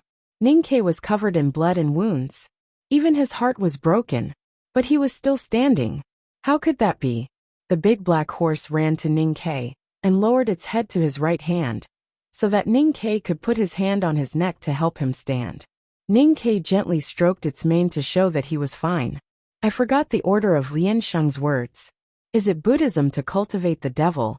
Or is it Buddhism to cultivate the devil? But it's the same. Only the Vajra body can remain unstained. Ning Kei wiped the blood on his hand on the front of his academy uniform and looked at Hengmu Liren across the street. He said, You know me well, but you don't seem to know what I spent the longest time cultivating. In the world of cultivation, he first learned talisman Taoism, then the Great Spirit, then Lien Sheng's Devil's Doctrine, and finally he learned Buddhism from the statue of Venerable in the Lank Temple. But in fact, he had been practicing Buddhism for the longest time. The time here was not in the real world, but in the Buddhist chessboard. There, he had been practicing Buddhism for 1,000 years. In the end, he had turned the mountain-like Buddha statue into Sangsang's appearance. And during that process he had been with Sangsang. Sangsang had always been in his body and heart. His body and mind already possessed some kind of divinity. From this point of view, while he was cultivating Buddhism, he was also cultivating the devil. He had reached the extreme. What had happened in the world of the chessboard 1,000 years ago was the last memory he wanted to recall. Except for the eldest brother who vaguely knew a little about it, he had never told anyone about the details. Taoism regarded him as a great enemy and had collected a lot of information, but they did not know that the current him, in addition to those world-shaking means, also had the Dharma. Hengmu Liren did not know either, so he could not understand Ning Kei's words. But he felt uneasy subconsciously. His dark eyes were filled with vigilance. For a powerful cultivator like him, his mind could move the heaven and earth. The hurricane rose again in the city of Yangzhou. The clouds in the sky twisted, and the aura of heaven and earth became chaotic. Hengmu Liren took advantage of the wind and came to the front of Ning Kei in an instant. His right fist that was burning with divine fire turned into a bright flowing fire and punched at Ning Kei's face like a meteorite. Late spring was also the beginning of summer. Apart from the corpses hanging on the trees between the bridges, the scenery inside and outside of Yangzhou City was excellent. The weeds were green, and the wildflowers were in full bloom. The mist dyed the city into a magnificent fireworks scene. Previously, when the big black horse was galloping in the wilderness, and under the shade of the trees in the city, an inconspicuous little yellow flower had fallen on its mane. Now it was shivering in the wind. Ning Kei's right hand was stroking its mane, and the little yellow flower. He picked it up casually. He picked up the little yellow flower with his fingers, and faced the hurricane that filled the street, as well as the fiery fist. In the strong wind, the petals of the little yellow flower fell backwards, but it refused to leave the weak stem. An extremely compassionate aura was released from the petal. Hengmu Liren's fist slowed down, and could not land on Ning Quebec. Ning Kei did not turn into a Buddha. He summoned the external Dharma idol. A faintly discernible Buddha appeared behind him. The Buddha did not have a broad forehead and big ears, but looked like a plump girl. It was not the Buddha or the Wisdom King, but Sangsang. It was the Buddha that he had cultivated for 1,000 years. Hengmu Liren said he was fighting for Haotian. Ning Kei said he was the same, and he had fought for her for countless years. Even now he could let her fight for him. The burning Haotian's divine flame was still circling around Hengmu Liren's fist. It was bright, and his face was extremely pale under the light. His eyes were filled with anxiety, anger and unwillingness. Tianqi was a gift from Haotian. How could he hurt Haotian with the power that Haotian gave him? That would be blasphemy. So what? Without the power of faith, how could you invite the real Haotian? Hengmu Liren shouted furiously. His voice was like thunder in spring, exploding inside and outside the city of Yangzhou. He raised his state to its peak, and continued to attack the little flower in Ning Kei's hand. His body suddenly became extremely tall and big. His hair was disheveled, and his body was emitting white-hot mist. He looked like a god from the ancient times. If not for the anger in his solemn expression, he would look more like one. She is not Haotian. She is just the Buddha in your heart. The most hypocritical Buddha. The most hypocritical Buddha. The chief monk would not kill anyone even with a monk's staff. He would be chopped into a dog by Junmo. Even if you become a Buddha, what can you do to me? Hengmu Liren, who looked like a god, looked down at Ning Kei with a violent expression. Ning Kei's body kept bleeding. The Buddha incarnation of Sangsang stood behind him silently, and looked at the street with pity. No one knew whether it was looking at Hengmu, or Ning Quebec. Hengmu was right. Without the power of faith, no matter how profound Ning Kei's Dharma was, he could not invite the real Sangsang. He could only protect himself but not hurt Hongmu. Yangzhou City was not Chang'an. Everyone here who was loyal to the Tang Empire and the academy and was willing to help Ning Ke had been killed by Hongmu, or they had been killed by Ning Ke, and did not even dare to think about it. Therefore, Ning Ke could not write the talisman or gather the power of faith. The academy doesn't like to call that power faith. The towering Buddha's light and the godlike horizontal tree were fighting fiercely on the long street. Ning Ke and the little yellow flower between his fingers seemed a little small in the middle, but his voice was still so calm. We call it faith. After saying this, he loosened his fingers, allowing the little yellow flower to be blown away by the wind from his fist and disappear without a trace. Meanwhile, the Buddha incarnation behind him was also destroyed by the wind. The light of Buddha suddenly disappeared into his body. He held the handle of the iron cutlass. Countless faintly discernible and faint powers came from everywhere, in and outside the city of Yangzhou. They floated toward him and entered his body one by one. Hongmu Liren's face turned pale. He murmured in confusion, "How could this be?" Those powers were the power of faith that he thought Ning Ke could never obtain in the city of Yangzhou. Or in Ning Ke's own words, it was the power of faith. Even if the Buddha came back to life, how could he obtain the faith of the dead? Ning Ke waved the iron cutlass and hacked at Hongmu Liren. The Buddha could not hack people, but he could. The iron cutlass simply fell down. It was not a simple move, because it carried the faith of countless dead people in Qinghe Prefecture. The wind blew violently. The Dharma and the divine light intertwined, and then tore each other into pieces. Hongmu Liren shouted like thunder. He burned Haoyan's divine flame at the cost of his life, and tried to block the cutlass. Ning Ke knew nothing about faith when he was in Chang'an. The reason why he could write the two talismans with the Arei pestle was that he accepted the fearless faith of the Tangs in Chang'an. Now he had a deep understanding of faith. Without Chang'an, he did not have enough power to write the talismans. But he could use the Dharma to obtain enough power to hack thousands of times again. Hongmu Liren might be able to block his cutlass, but he could not block his thousands of cutlasses. On the long street, the dust was everywhere. The horrible sound of the air being torn could be heard, mixed with Hongmu Liren's screams of fear, despair, anger, and unwillingness. In an instant, as the Buddhism sect said, Hongmu Liren blocked Ning Ke's 3,782 cutlasses. Ning Ke hacked 13,782 cutlasses. Therefore, 10,000 cutlasses fell on Hongmu Liren's body. The dust gradually settled. Hongmu Liren, who was like a god a moment ago, was hacked into an ordinary person. He was covered in blood and lowered his head. He looked calm and composed, just like the young manservant in indigo, who chopped firewood in the Revelation Institute 2 years ago. With a clang, Ning Ke sheathed his cutlass. Affected by the sound, Hongmu Liren's Taoist heart, that had been cut into pieces, could no longer be intact. He spat out blood, and his internal organs that looked like gold and jade burst out from the wounds on his chest and abdomen. He lowered his head and looked at those horrible cutlasses with a confused expression. The next moment, the crystallized Great Spirit that Ning Ke had slapped into his body violently spurted out along the 10,000 cuts on his body. In the shrill whistling sound, a gale swept through the long street, and then went far away. The gust of wind rolled up the reeds on the great swamp, and startled the birds outside of Lincoln. It did not stop until it reached the West Hill Divine Kingdom, and returned to the temple among the Peach Mountains. Ning Ke stood in the howling wind. He looked indifferent and tired. He did not feel happy at all. He ignored Hongmu Liren, and sat down with his legs crossed to regulate his breath. The big black horse stood beside him, and looked around vigilantly. Hundreds of cavalrymen of the divine halls had surrounded the long street, but they did not dare to come closer. I don't understand why. Hongmu Liren lowered his head and murmured. He sounded like he was in great pain. You're indeed very strong, and you've made ample preparations.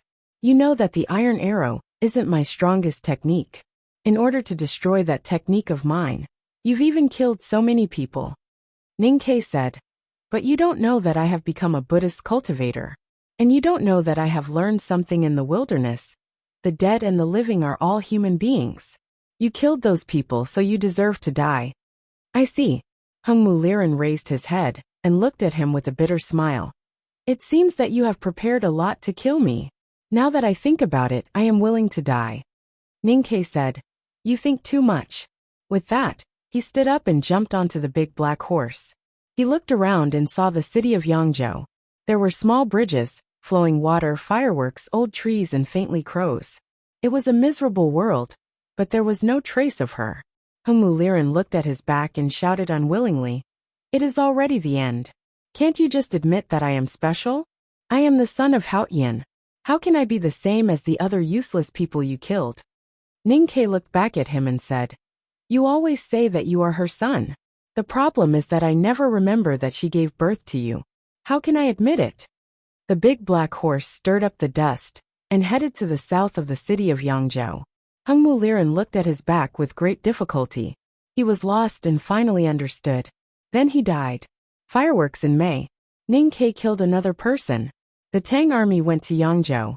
As for the reason why I couldn't explode yesterday, I thought about it and didn't say it yesterday. Today I'll report it to you. It's because a friend from another city has come to visit me. These 2 days, I've had to drive for 4 to 5 hours every day, and I also have to make arrangements for meals and whatnot. I'm exhausted. It's already very hard for me to be able to keep updating, and the quality is still acceptable. I'm very satisfied, and I hope that everyone is satisfied as well. It'll be fine tomorrow. After saying so much, I still strongly urge everyone to vote for me.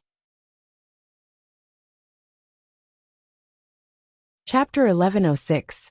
The big black horse galloped out of the long street, and no one dared to stop it, leaving only a trail of smoke. Dozens of miles out of the city, there was only mist and the wind from the lake. Even though they were near the great swamp, the big black horse did not slow down. Its hooves flew and continued to move forward, stepping on rocks and grass. It leaped high on the shore and landed on a South Jin Kingdom Navy warship several feet away. Countless splashing sounds could be heard. The South Jin Kingdom Navy officers on the warship did not dare to stay, and jumped into the lake one after another. They did not care that the lake water was still cold in early summer. Those who could steer the ship had all left. How could such a large naval warship move forward on the lake? The sailors of the South Jin Kingdom, and the people not far away all looked at the warship, and the big black horse on the deck. Deep in their terrified eyes, they were watching a good show. Ninkei turned over and dismounted from the horse. He took out several pieces of light yellow fu paper from the bag beside the saddle, and casually pasted them on both sides of the warship's deck. He flicked his fingers, and the fu paper gradually faded, as if it was being burned or melted by the lake wind. A not very strong but very stable talisman suddenly enveloped the entire warship. The chi of heaven and earth within a few miles of the lake was summoned. The sails were blown by the wind, and the hull shook slightly. It began to move. Tens of thousands of South Jin Kingdom Navy officers saw this scene and were stunned. They had never thought that there would be someone in the world who could drive such a heavy warship by himself. The next moment, they began to speculate about how Ninkei would control the warship's draft and direction.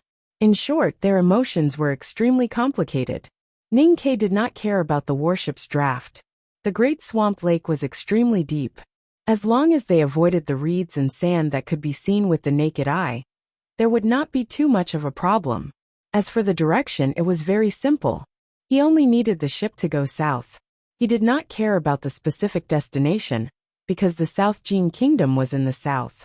He had already prepared the talisman paper in Chang, and city, and summoned the chi of heaven and earth to boost the ship. The battleship sailed at an extremely fast speed, and the heavy sails swayed uneasily by the lake wind. Fortunately, there were no leaks. It only took them half a day to board the ship from the south of Qinghe Prefecture to the shore in the south. They passed through the entire Great Swamp and arrived at dusk. Although the South Jin Kingdom had been through many troubles, it was still the second most powerful country in the Central Plains, second only to the Tang Empire. The response from the imperial court to the military was extremely fast. They were already prepared for his arrival. Countless cavalrymen surrounded the dock called Tay County. There were also hundreds of cultivators hiding in the woods on both sides of the official road, ready to attack at the command. Ning Ke knew very well what was waiting for him, but he had no intention of hiding his tracks. He rode on the big black horse and continued to head south expressionlessly. Strangely, no one attacked him. The cavalrymen and cultivators of the South Jin Kingdom did not even have the courage to attack him because of his name and the iron bow on his shoulder. They could only watch him move forward. This fact made them feel extremely disappointed. 100 miles to the south, a stubborn and proud mountain that looked like an ancient sword could be faintly seen in the distance. It was the former holy land for cultivation, the Sword Garret of the South Jin Kingdom. Looking at the Sword Garret and thinking of the proud swordsmen who were once enemies and then companions, Ning Ke reached out his hand to stop the big black horse. After a moment of silence, he looked at the vigilant cavalrymen and cultivators of the South Jin Kingdom and said, "I will stay here for a while." When the snow fell, he jumped off the city of Chang and then disappeared from the world. Few people knew that he had secretly sneaked into the northern military camp and secretly made a risky plan with General Su Qi and fourth brother to destroy the Golden Tribe. When he and the Academy and the Tang army finally defeated the Golden Tribe in the city of Wei, he stayed for a few days to write talismans in blood. Then he did not stop. He went to the southern border of the Tang Empire, out of the verdant canyon, killed Hengmu, and went down to the Dingqing River in the Yangzhou. He had traveled thousands of miles to kill people and had not rested or slept for 100 days. His spirit and body had long been exhausted, but he still moved forward. It seemed that something was urging him to speed up, as if he was racing with someone. Today, in the territory of the South Jin Kingdom, at a place where he could see the Sword Garret from afar, he suddenly stopped and told everyone that he would stay here for a while. This was very surprising. The cavalrymen and cultivators of the South Jin Kingdom looked at him on the black horse with complicated emotions. They looked at his pale face and his haggard appearance. They thought to themselves, "Is he finally tired?" Mr. 13 of the Academy, who was rumored to kill for fun and was close to the devil, did he want to stop after killing so many people? Anything that lasted for too long or happened too frequently would eventually make people sick of it. Except for Ning Ke and Sang Sang, Jing Tingshan was the only one who never got sick of each other. The temperature in the south was relatively higher. In the fields and hills on both sides of the river, the heat was unbearable. The coalition army of the Divine Hall and the army of the Great River Kingdom, who had been confronting each other for a long time, were already extremely tired. Even the corpses of their dead comrades on the battlefield could hardly arouse their passion and desire to fight. A slender and slightly curved sword was carefully wiped by a white handkerchief. The blood left by the enemy in the morning was wiped clean. The body of the sword reflected the green mountains behind it and looked very beautiful. Cat Girl quietly wiped the sword. The cute and naive little girl in the past was now married and became the calmest or cold-blooded swordsman on the battlefield. The most horrible place like the battlefield was not only annoying, but it was also easy to train or change people. Zhuo Jihua stood behind her and looked at the camp of the coalition army of the Divine Hall a few miles away. She frowned slightly and still could not understand why the great divine priest of South Sea would let the army set up the formation with their backs to the river. Even if the man had been fishing in the South Sea all year round and was completely ignorant of military affairs, the Divine Hall had never lacked real military masters. Her eyes were dazzled by the reflection of the sword. She could not help but squint and look at Cat Girl with a touch of pity in her eyes. Cat Girl's newly married man died in a surprise attack by the powerhouses of the Divine Hall more than 10 days ago. The newly married woman became a widow. Although the little girl looked calm, everyone could see the hidden pain and anger in her. The guardian of the Great River Kingdom had changed from the master of calligrapher to the queen. The women of the Black Ink Garden with swords on their waists were always the symbol of courage and virtue in this country. In this tragic war, the disciples of the Black Ink Garden had always been fighting in the most difficult and tragic places. If it were not for them, the coalition army of the West Hill Divine Palace with more cultivators would have already succeeded in breaking through this line of defense and killed into the hinterland of the Great River Kingdom. Of course, the main reason why Zhuo Zhihua and Catgirl could fight so confidently was that there were two big chariots standing side by side dozens of feet behind them. A royal chariot surrounded by snow-white gauze, and a sacred chariot surrounded by blood-red gauze. In the royal chariot sat the queen of the Great River Kingdom, Mo Shanshan, and in the sacred chariot sat the great divine priest of judgment, Yi Hongyu. There was also a sacred chariot in the hills on the south bank of the Great River. It belonged to Zhao Nanhai. The great divine priest of the West Hill Divine Palace's Revelation Hall had been empty for a long time. Many people thought that Zhao Nanhai, who was deeply trusted by the Abbey Dean, would take over this position.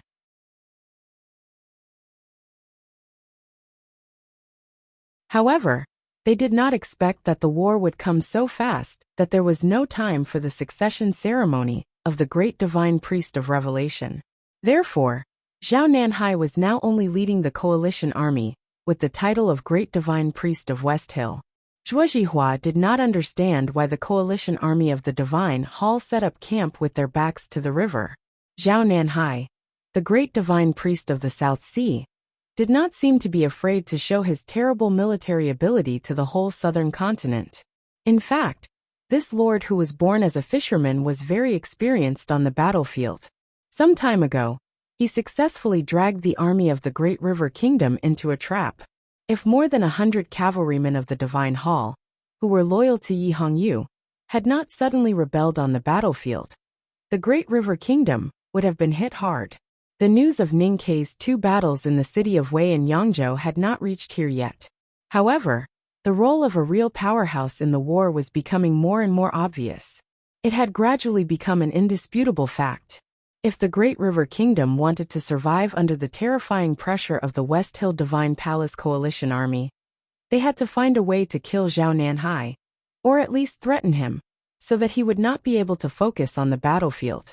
Thinking of this, Zhuo Zhihua turned around to look at the 2 large chariots. The queen could not enter the battlefield lightly, but what about the powerhouse in the sacred chariot? The sacred chariot beside the king's chariot was as bloody as it used to be. Even if the great divine priest of judgment left the Peach Mountain, she would still be the great divine priest of judgment. Even the hierarch lord could not deprive her of her position. Naturally, her temperament would never change. According to her usual style, she would have long thought of killing Zhao Nanhai. Why was she still sitting in the sacred chariot after so many days? The great divine priest of judgment has not moved. It seems that she has guessed something. In the hills beside the great river, Zhao Nanhai stood in front of the sacred chariot that was heavily protected by thousands of papal cavalrymen of the West Hill Divine Palace. He looked at the 2 large chariots in the Great River Kingdom's camp and frowned slightly. If she has guessed it, then Ning Kei might have guessed it too. After all, they are very similar. The situation in the Great River was dangerous. Actually, his situation had been very dangerous from the beginning. With Yi Hongyu's crazy fighting ability, and the queen of the Great River Kingdom, who was proficient in talisman Taoism, there was an 80% chance that he would lose his life in this angry yellow river if the enemy really risked their lives to attack. That was why he ordered the West Hill Divine Palace Coalition Army to line up with their backs to the river. It seemed that he was risking his life and inviting Yi Hongyu and Mo Shanshan to kill him because of his judgment of the situation. But in fact, that was not the case.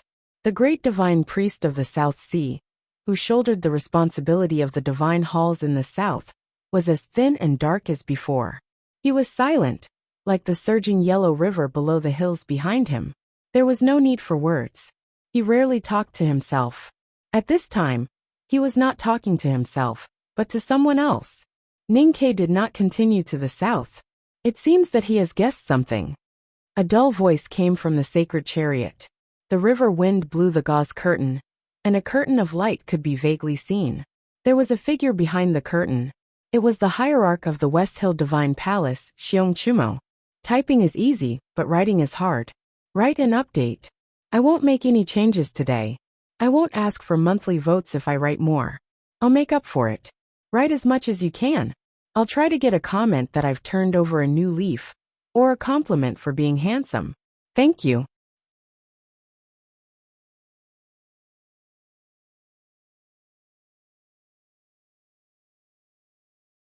Chapter 1107. There was a middle-aged Taoist beside the carriage.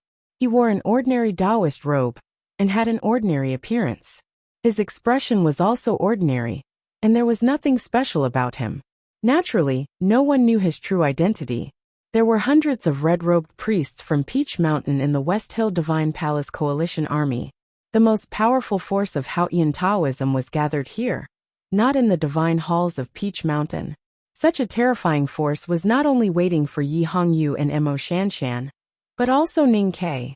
When the news of the Golden Tent's destruction, and the death of Ada, and the National Master reached Peach Mountain, Haotian Taoism began to prepare. A few days ago, the news of Ning Ke killing Hengmu in the Qinghe River had also reached here.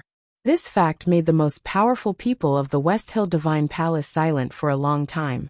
According to Ning Ke's speed of killing people, he should be arriving soon. The hierarch, Zhao Nanhai, and the middle-aged priest began to prepare for the final battle.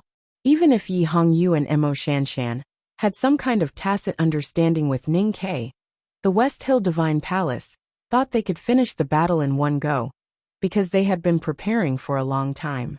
To their surprise, Yi Hongyu did not attack, nor did Ning Quebec. If Yi Hongyu chose to wait and see because of her sensitivity to battle, then what about Ning Ke? Where did he go? Ning Ke did not go anywhere. Just like what he told the people of South Jin, when he looked at the sword garret, he stayed in South Jin for a long time. He did not stay for sightseeing. He killed many people along the way. He would spare those who surrendered. He would kill those who did not. He did not surrender to the Tang, but to the people of the sword garret. These were the 3 sentences that Ning Ke told the people of South Jin. When the West Hill Divine Palace was ready to welcome him to the south, he stayed in the second most powerful country in the world, and began to proclaim and show his cruelty. He had killed people in Panchang Commandery, in Linkhong City, in the alleys, and in the Imperial Palace. He had killed the new emperor of the Divine Halls of West Hill, the Prime Minister, and many others. Time passed slowly but unstoppably as the people waited silently by the river, and the cold-blooded killing of the South Jin Kingdom. It was midsummer in the world. Ning Ke disappeared again in the cruel weather. What he left behind were those words, his body full of blood, and the chaotic South Jin Kingdom, the Southern Battlefront Army, and the Yulin Royal Guards of the Tang Empire had already recovered Qinghe. After purging the old warlords, they would continue their journey south after a short rest. How could the South Jin Kingdom resist them? He had really relied on his own strength to determine the direction of the kingdom war. Why? Because he could kill people, and he was good at it.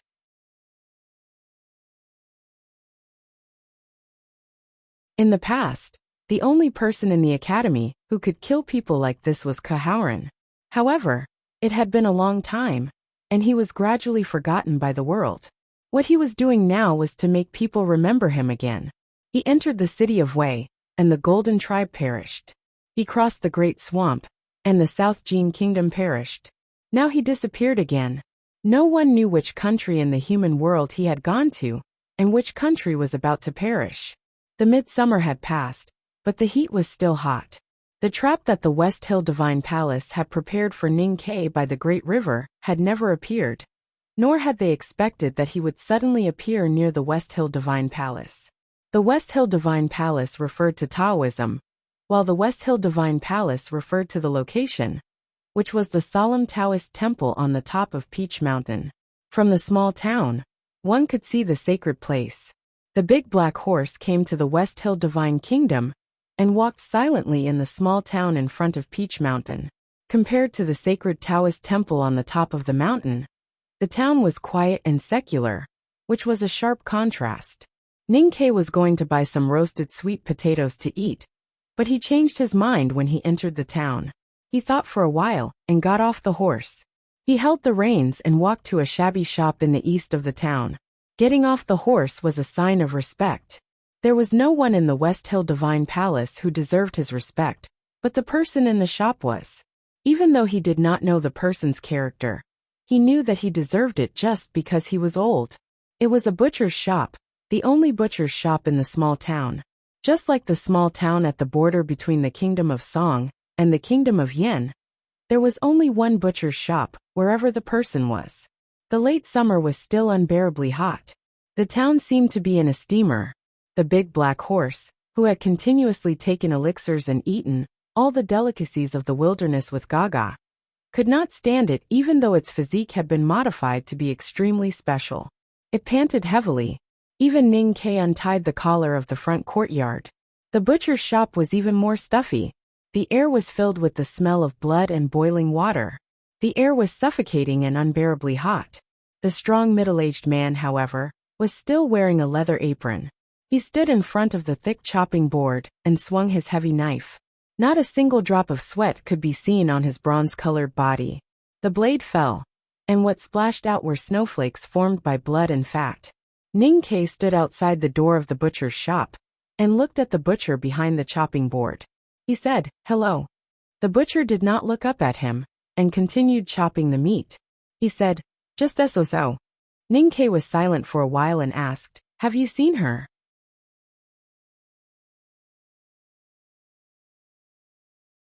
The butcher stopped chopping the meat, took a piece of cloth from the rope, and wiped his face and hands.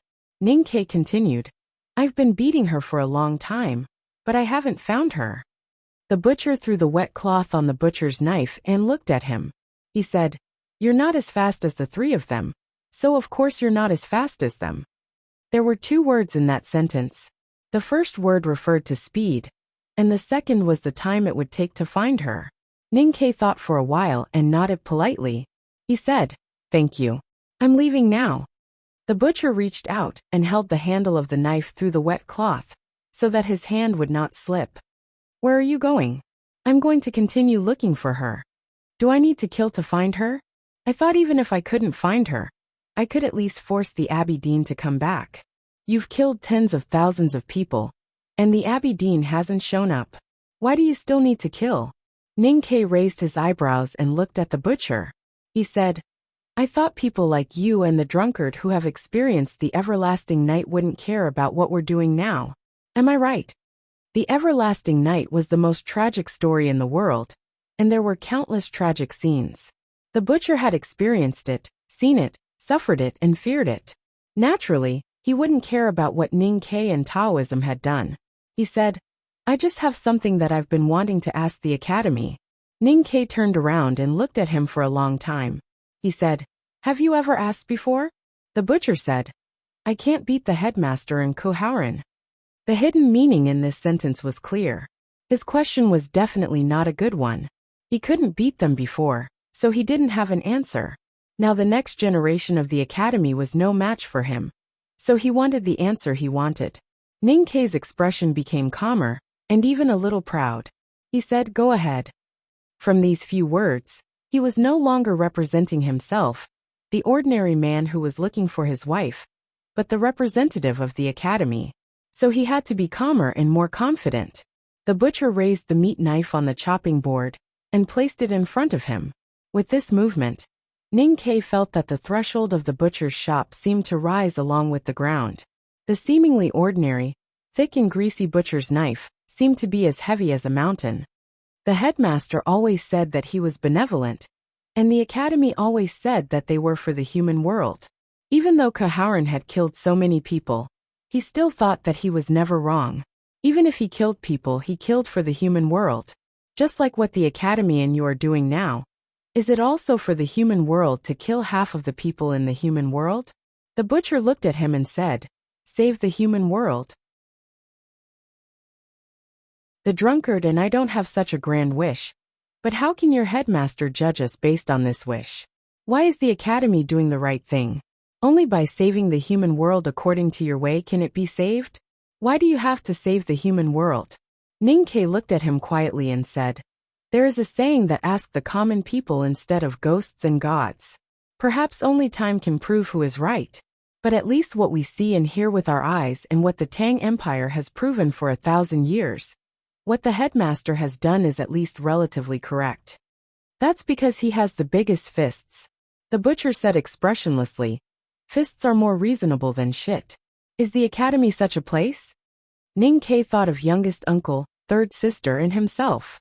He kept silent for a long time. And then he thought of his headmaster, eldest brother and second brother. He sorted out the things that he had thought through a long time ago. You are not talking about the academy, nor the Tang Empire.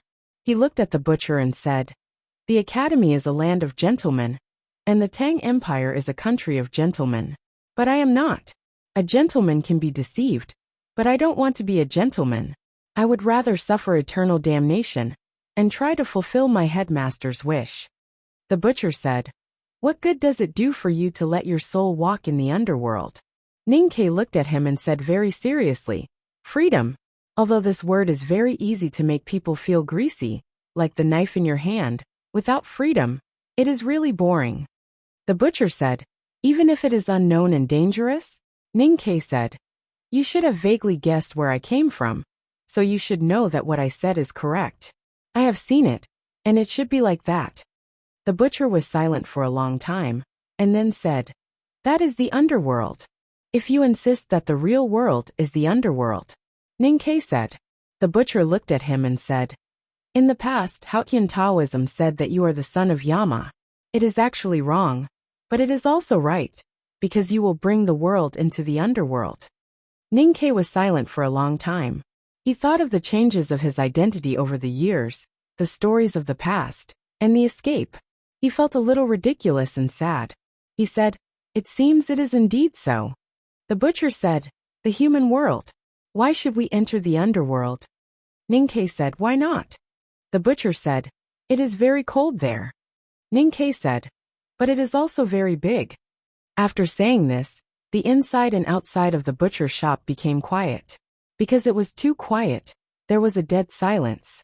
The dead pig in the shop stared at the two with its round eyes, and the sheep's head and the pot of boiling water also squinted at them. They had their own ideas, and there was no consensus, so they wanted to die. In order to save my breath, there is no time to revise it, and I can't look back.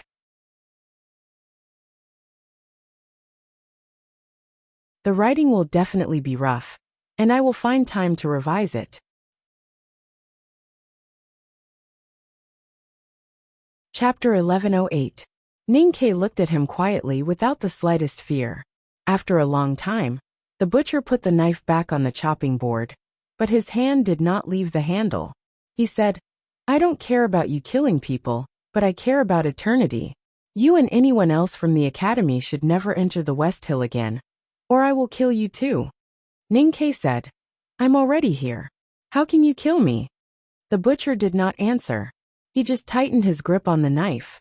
The saber in his hand was the answer. The saber was as heavy as a mountain, and as sharp as the wind. From the beginning of human history to the end, it had been the most terrifying saber. Just like the cyan steel sword that Kaharan once held upside down. Ning Ke's expression became serious. His right hand did not reach behind his back to hold the handle of the iron knife. His iron knife was strong, but it was not as strong as the butcher's. I can't beat you, but you can't catch up with me either. After saying this, Ning Ke turned around and left the butcher's shop with the big black horse. The butcher stood behind the chopping board and looked at his back quietly. His eyes were as sharp as knives. The closer Ning Ke got to the Peach Mountain, the sharper his eyes became. The farther Ning Ke got from the Peach Mountain, the calmer his eyes became, like an old knife slowly being sheathed. Under the gaze of the butcher, Ning Ke walked out of the small town. He looked back and saw several divine halls under the blue sky and white clouds. The butcher's shop was the same as before in the small town of Cuxia. He could not help but think for a long time.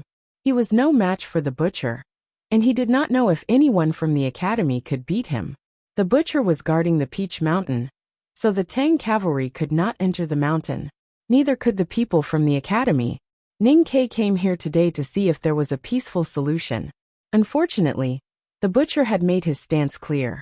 The academy had to think of another way. There was only one person who could change all of this. The South Jin Kingdom was surrounding the West Hill Divine Kingdom. Further south was the Great River. There were many small countries in the east. The Song Kingdom was the Song Kingdom, and the Qi Kingdom was the Qi Kingdom. All the countries were preparing for war. At the end of summer, Ning Ke left the West Hill Divine Kingdom. He did not go to the Great River, but to the east. Divine priests from the Song, Qi, Liang, and Qin kingdoms were dying one after another. The morale of the allied forces was greatly reduced. Just when the West Hill Divine Palace finally reacted and sent a large number of powerhouses to kill, or at least temporarily trap Ning Ke, no one expected that he had already quietly come to the Tile Mountain. The small town in front of the Wa Mountain was still the same as before. The people still relied on stone carvings to make a living. The Yulan Hungry Ghost Festival was long gone, and the incense in the Lank Temple was not as popular as it used to be. Fortunately, after the collapse of the Buddha statue, the countless beautiful stones that fell were enough to carve for hundreds of years. In the early morning, it rained around the Tile Mountain. The sea breeze made the mountaintop cooler than the inland. Even though it was still summer, it felt like autumn.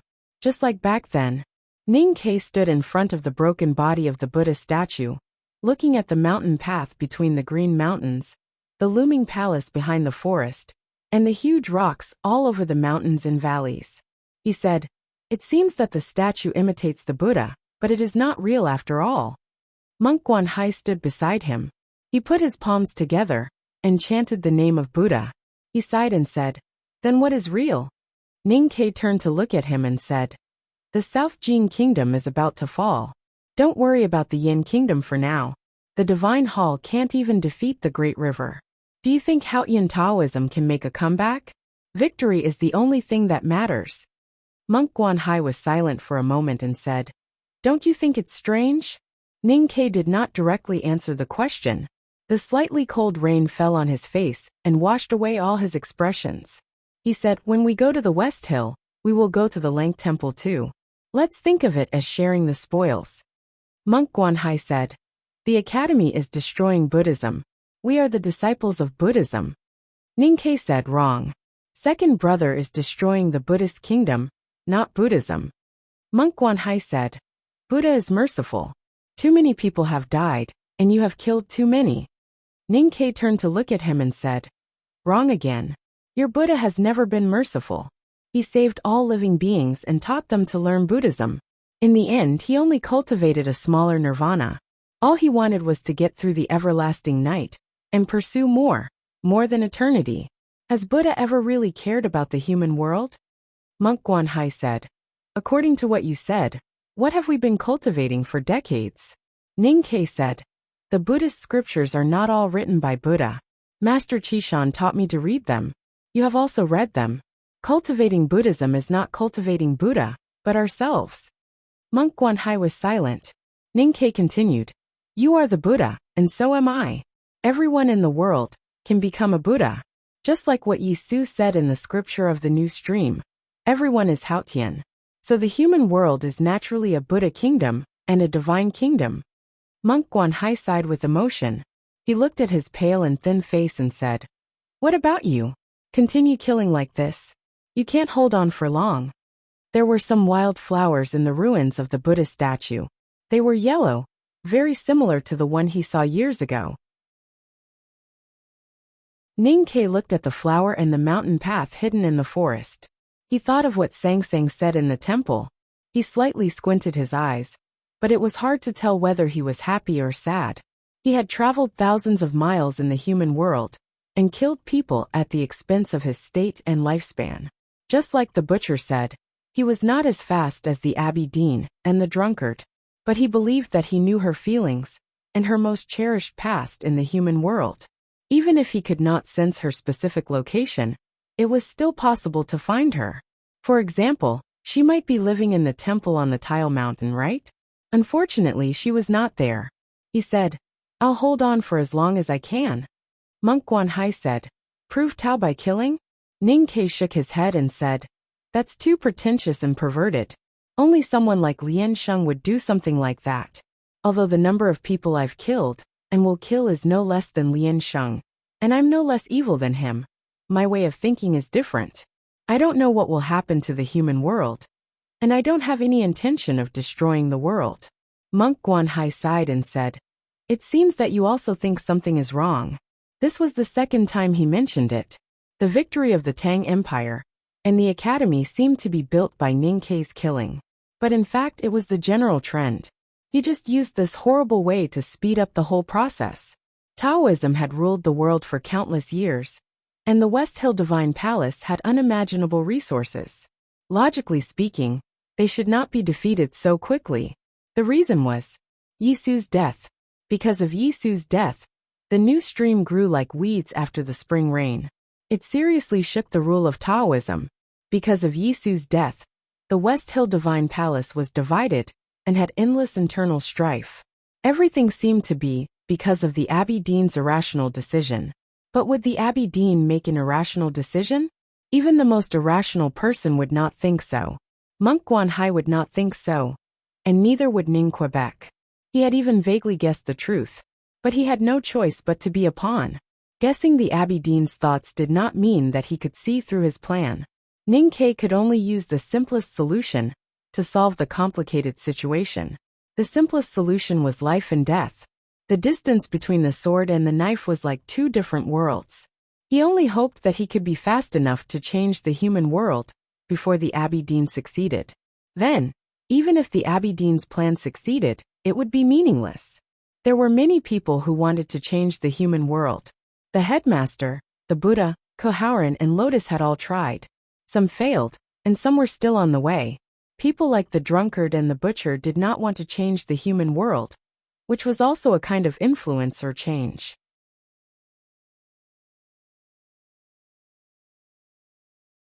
But the premise was that these people were powerful. Some people might not be as unfathomable as the butcher in terms of state or strength, but they could still change the world because they had unfathomable and strong willpower. Deep in the West Wilderness, the dark underground world, which had been surrounded by the prison wall for tens of thousands of years, had been completely changed by one person. The wildfire lit up the world and the Prajna Peak, and also pointed out the way.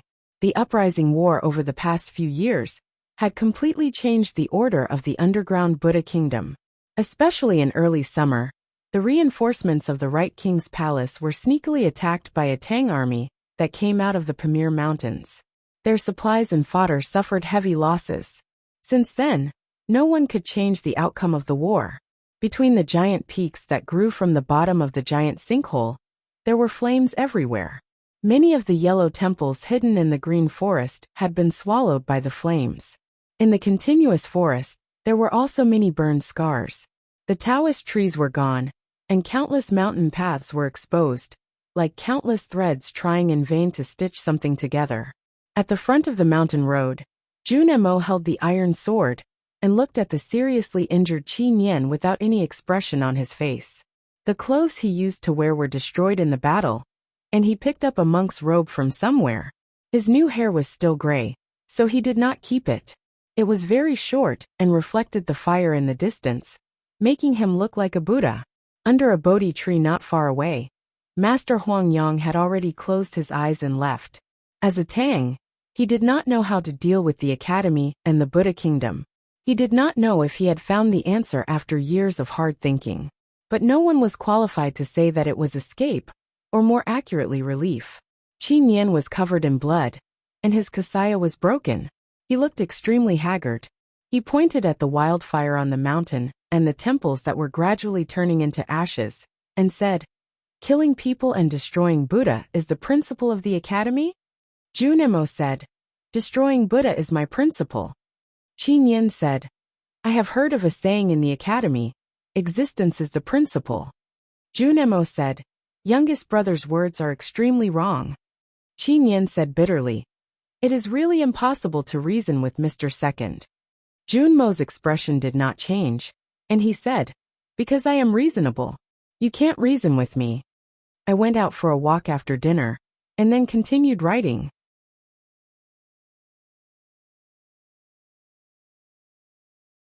Chapter 1109. Qi Nian looked at him and said with a complicated expression, "What is the hatred between the Buddha and the academy?" From you to Ning Kei, It seems that you all want to destroy the academy. No matter what happens, you will not stop. Junimo said, the academy does not enforce justice for heaven or ask questions for the human world. We only do what we want to do. We have our own reasons. You are of no benefit to the world. Why do you exist?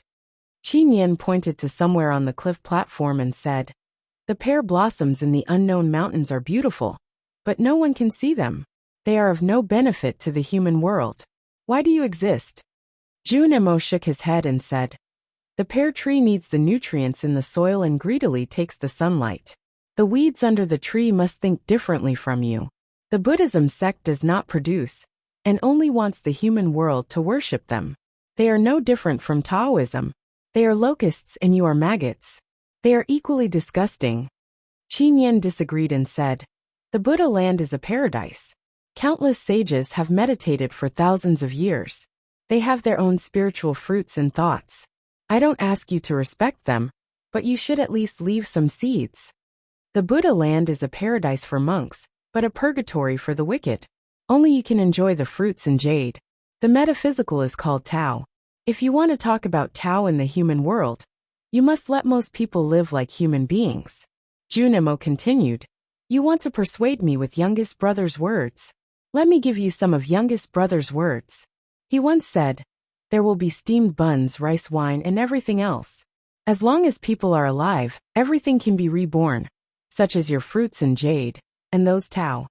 Qin Yan was silent for a long time and asked, what else? Another one is that all bald donkeys should die. Senior brother, what you said makes sense. Junimo added, the senior brother he was referring to was me. Qin Yan couldn't help but laugh bitterly.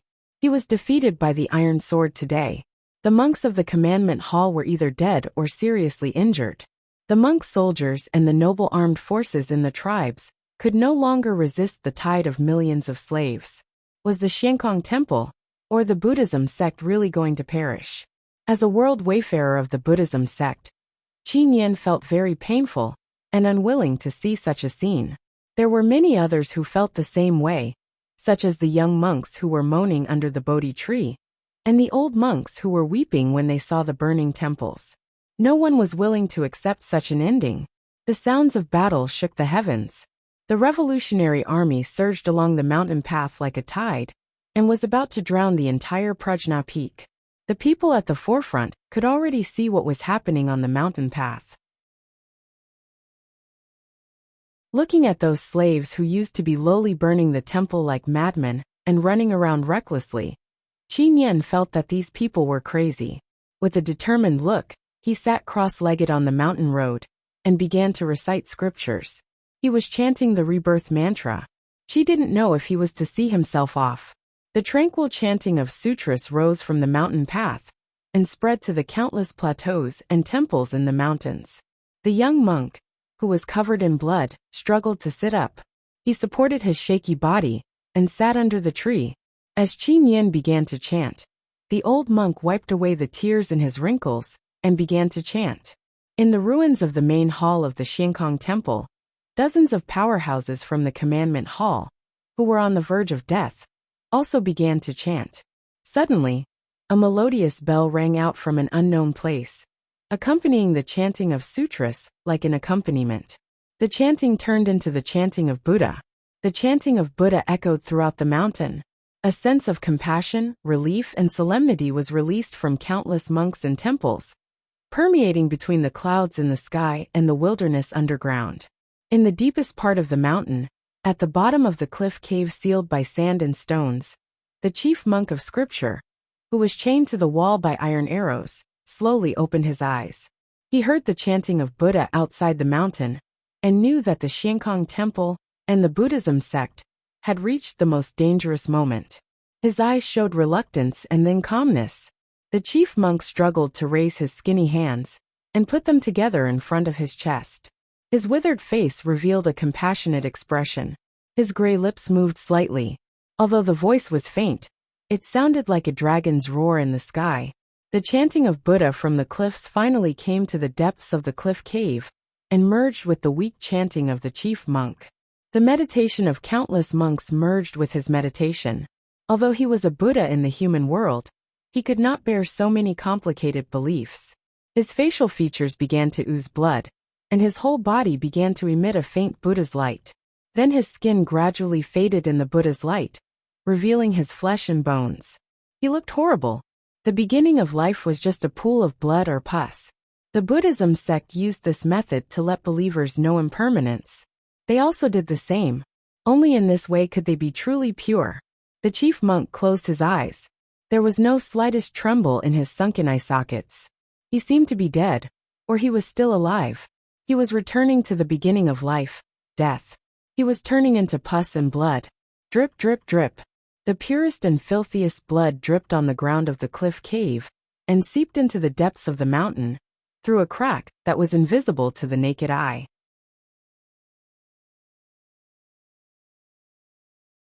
After a long time, it finally reached the bottom of the mountain. There was a river of hot magma underground. A chessboard was floating in the river. It was the Buddha's chessboard. When Sang Sang boarded the giant boat, she threw it back to the mountain from thousands of miles away, and suppressed it in the horribly hot magma at the bottom of the mountain. Without external help, it would never wake up. Today the Xiankong temple was about to be destroyed. Countless monks died. Their souls floated into the chessboard to replenish their spirits. Then the chessboard finally woke up with the help of the chief monk's blood.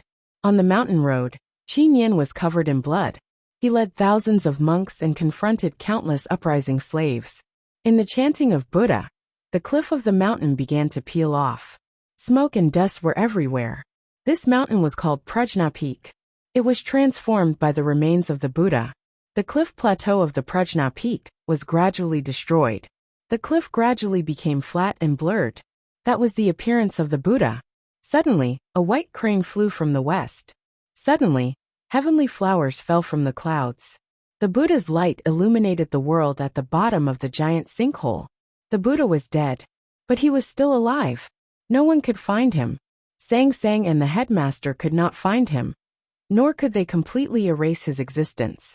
The Buddha woke up in the chessboard and looked at the human world quietly. He looked at those human beings who dared to destroy him like ants. There was no pity, only majesty and anger.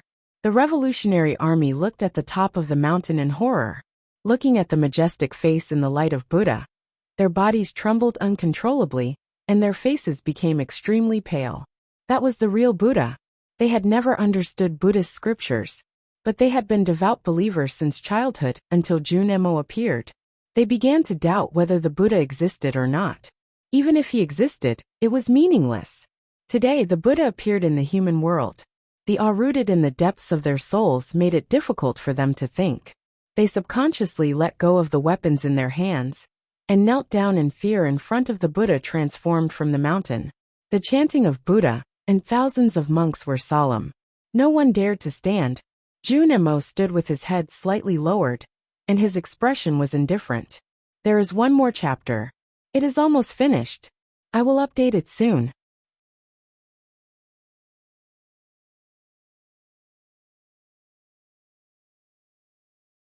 Chapter 11:10. Junemo was wearing a monk's robe. His hair was very short, and his sleeves were fluttering in the wind. He looked like a young monk. He stood on the mountain road, facing the peak in the Buddha's light, as if he was in front of Buddha. He was silent and did not raise his iron sword to fight again.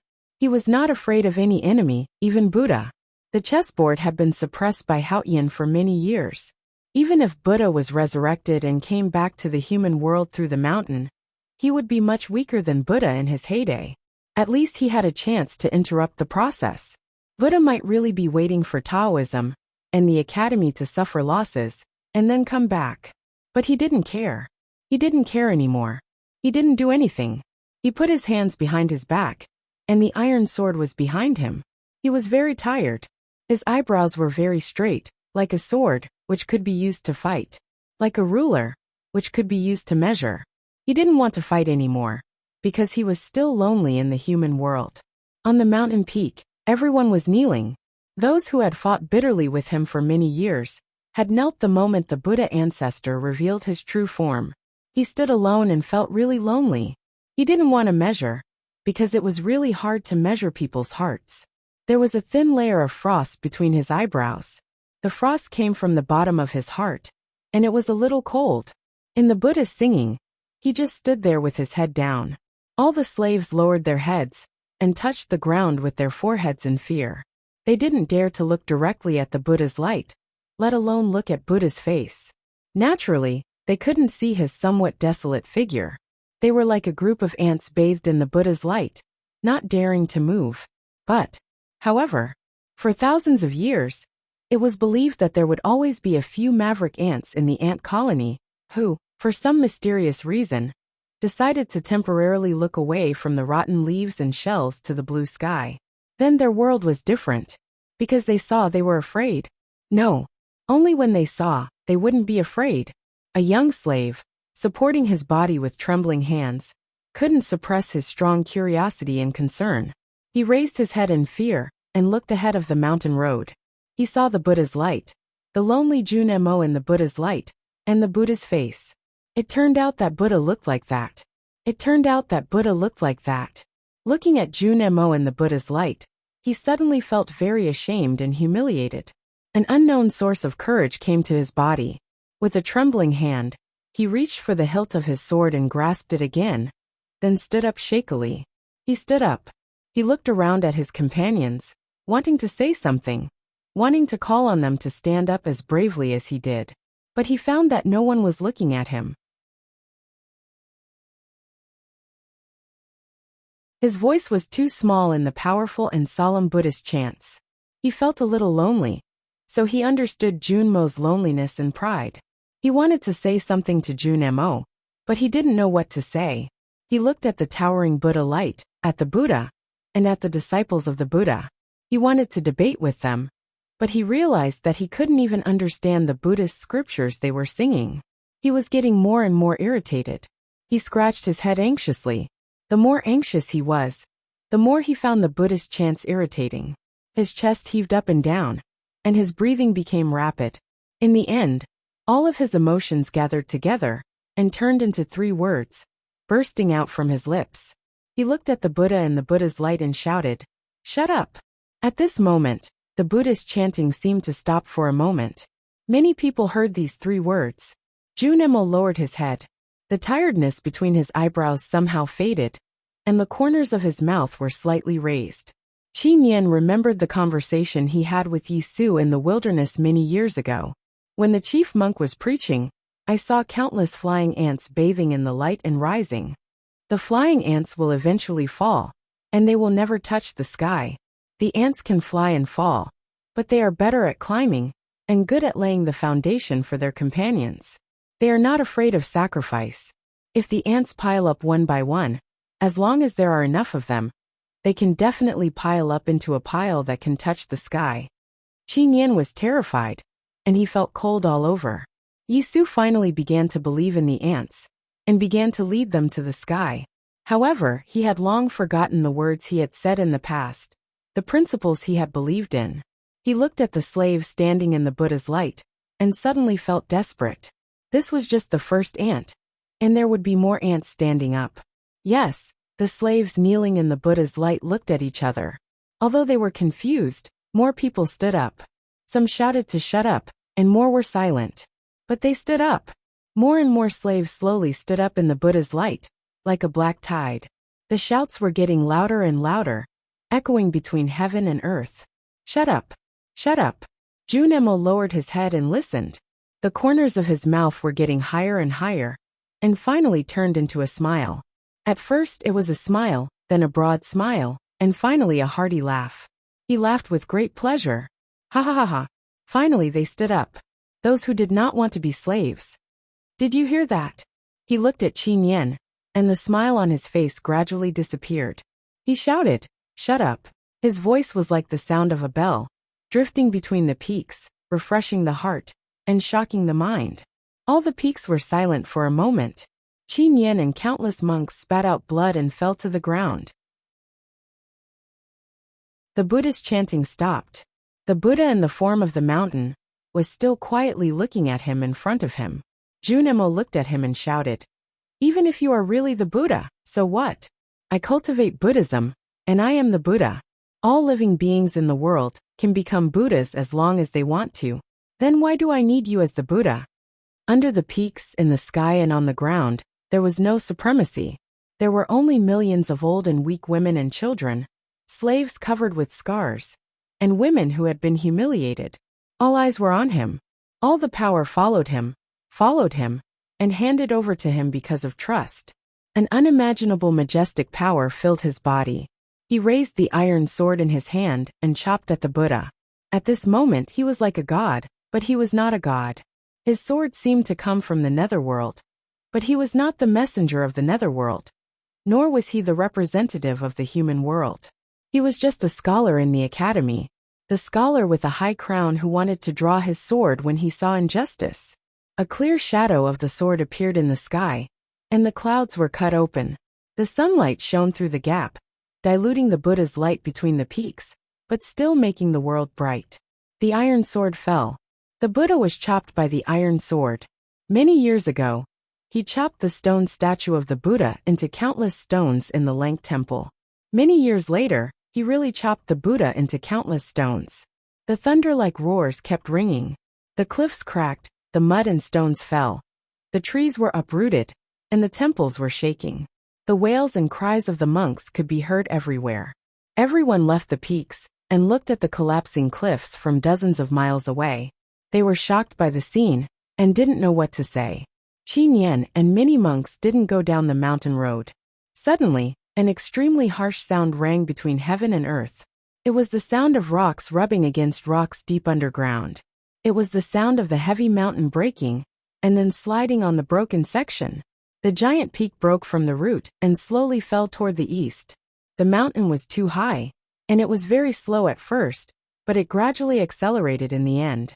When the mountain finally fell on the field, it didn't hit anyone, but the earthquake caused a lot of trouble. The sky was full of smoke and dust, as if it had entered the night ahead of time. After a long time, the smoke and dust gradually dissipated, and people could see the scene in front of them clearly. They were shocked, speechless again. The giant peak was like the iron sword in Junmo's hand. It cut a hole dozens of miles wide in the earth, and the peak itself became the road paved on the hole. In the east, where the peak was pointing, there was a huge gap in the precipitous cliff wall, facing the peak from a distance. It looked like two bridges. As long as one walked across the field full of blooming wildflowers, they would be able to connect. The slaves looked at the big gap in amazement, and some bold people began to walk over there. The people in the west climbed the bridge formed by the giant peak, and also began to walk over there. After a long time, they finally reached the bottom of the cliff, and walked to the gap that had become a gentle slope. Millions of slaves walked up the slope. They walked in silence from dusk to early morning. They now knew what the ground was, but they still looked forward to it, and then nervous and even a little afraid. They walked in silence, with only the sound of footsteps, dense and rustling. Anyone who saw this scene and heard these footsteps would be moved. After walking for a long time, a light finally fell on the face of a boy in the front. He opened his mouth wide, his eyes slightly narrowed, and he was a little confused by the light. "Oh, Grandpa, the sun was on the ground as high as us." Facing the light of the morning sun, the slaves who had lived underground for generations finally came to the world above the ground. Just like the child, people admired, people were silent, people cried, for those ancestors who never came to the ground and saw such a sun. It turned out that the sky was very close. It turned out that the earth had no edge. It turned out that this was the taste of freedom, crying and dancing, from early morning to sunset, to the appearance of the stars in the sky, and the bright moon. People's carnival never ended. June Emma walked under the Bodhi tree and began to rest. He looked at the traces left by Buddha's nirvana under the tree, did not say anything, looked up at the moon and said, "In this matter, teacher, you are not as good as me. This chapter is awesome. I suggest you go back to the preface. There are 2 paragraphs that are exactly the same. I'm awesome. Of course, I just copied it. Finally, I wrote this paragraph, which is one of the several chapters of the night. The last sentence is my comment, not about fighting, but about other aspects. Anyway, I'm happy today. Tomorrow, let's talk about tomorrow's things."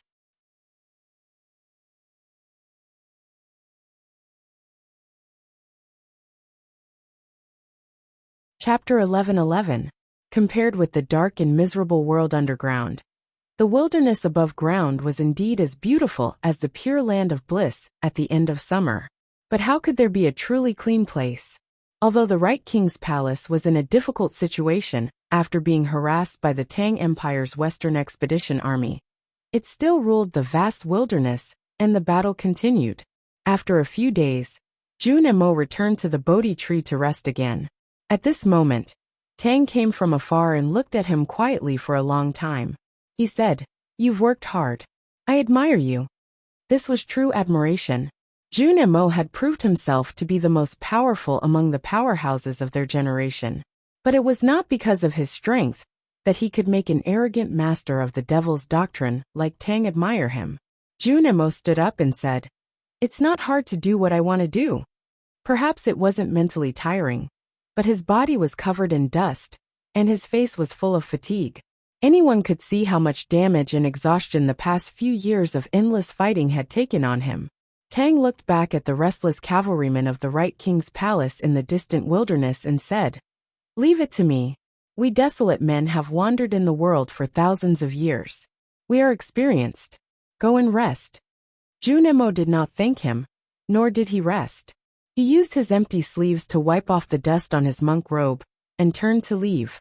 Tang stroked the legendary Bodhi tree and said, "I thought you would cut down this tree. Don't touch this Bodhi tree, and the chessboard in the peak. Youngest brother needs them." After saying this, Jun and Mo walked towards the southeast without saying goodbye. There were still many things to deal with in the Central Plains. The underground slaves came out of the giant sinkhole and saw the real and boundless world. But this world was also a bigger giant sinkhole. He wanted to bring more people to a bigger world. This was something that the headmaster of the academy, youngest uncle, and the generation of the academy had never forgotten. Shouts gradually sounded in the wilderness. The slaves who had fought side by side with him for several years looked at his back reluctantly. The news of his departure spread further and further. Millions of people around the countless bonfires did not dare to ask him to stay. They all knelt down to see him off, like waves of wheat. Summer passed and autumn came. The flow of time seemed to have slowed down a lot. Too many things had happened in this year. For the common people who had been living a difficult life and waiting helplessly for the end, it was really difficult to bear.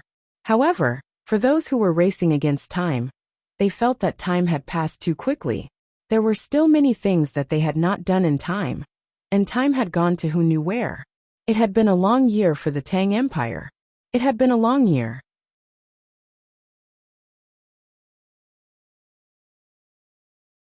The imperial court and the three armies had worked together. They had finally withstood the terrifying pressure coming from all sides of the border and started the counterattack. In the past 2 seasons, the Tang army had destroyed of the Golden Tribe and recovered the Qinghe River. They had shown their valiance and fearlessness to the world. The Tang did not have to worry about the most powerful enemy in the north of the north. They had paid a great price. The Northern Army and the wilderness of the army of the wilderness. Of the wilderness of the wilderness.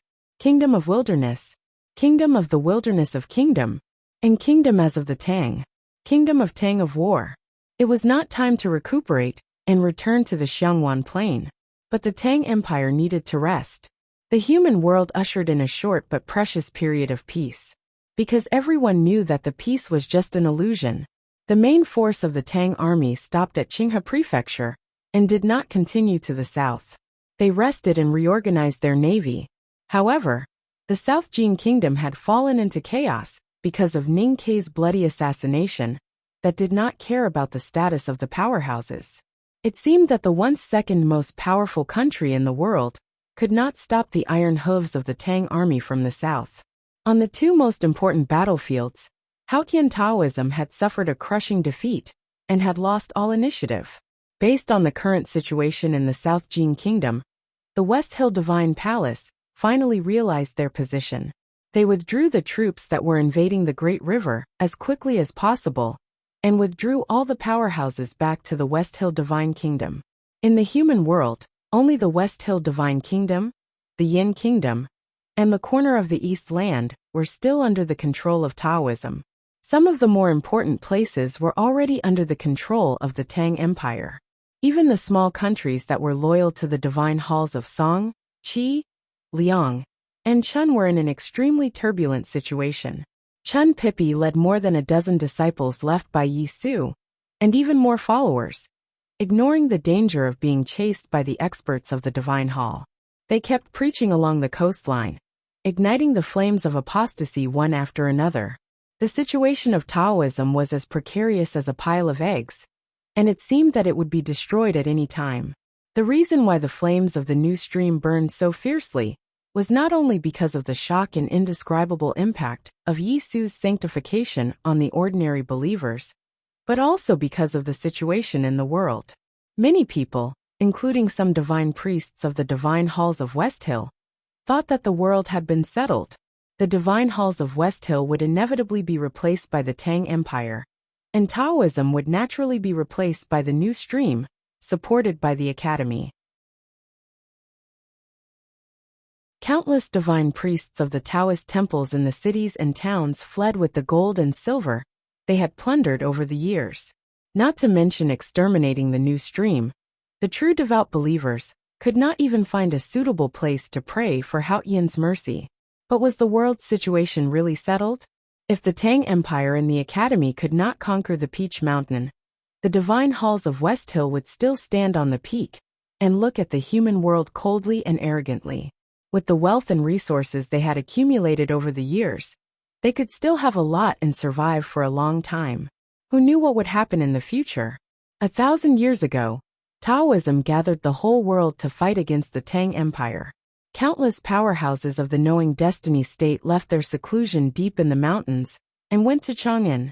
The Tang Empire was in a dangerous situation at that time, and the world's situation seemed to be settled. But who would have thought that the headmaster of the Academy alone could solve all the problems and establish the Tang Empire's undefeated reputation for 1,000 years? They could not declare victory until the final victory, and they could not stop fighting until the battle was over. Jun Mo believed in the latter, while Ning Ke and Yi Hongyu believed in the former.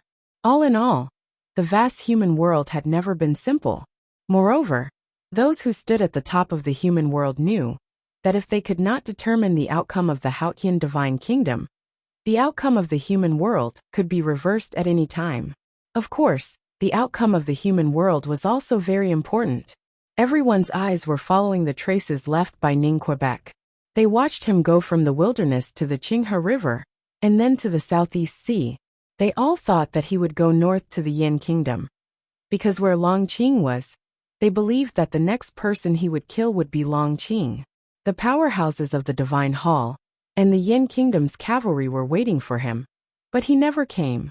No one knew that Ning Ke was still in the Lank Temple. He cultivated in the temple, rested in front of the ruins of the Buddha statue, and learned how to smash stones from the children in the small town in front of the Hua Mountain. From last night until now, I've been thinking about it for a long time. There's an important plot at the end, but I still haven't figured it out. Or rather, I can't get past myself, so I'm still hesitating. Just by looking at the chapter name, you'll know that it's very important. Just by looking at it, you'll know that it's very important. If you can figure it out, I will continue writing at night. If not, I will continue thinking at night. Of course, to avoid waiting, I will only write these 2,000 words today. So I have a deal with you.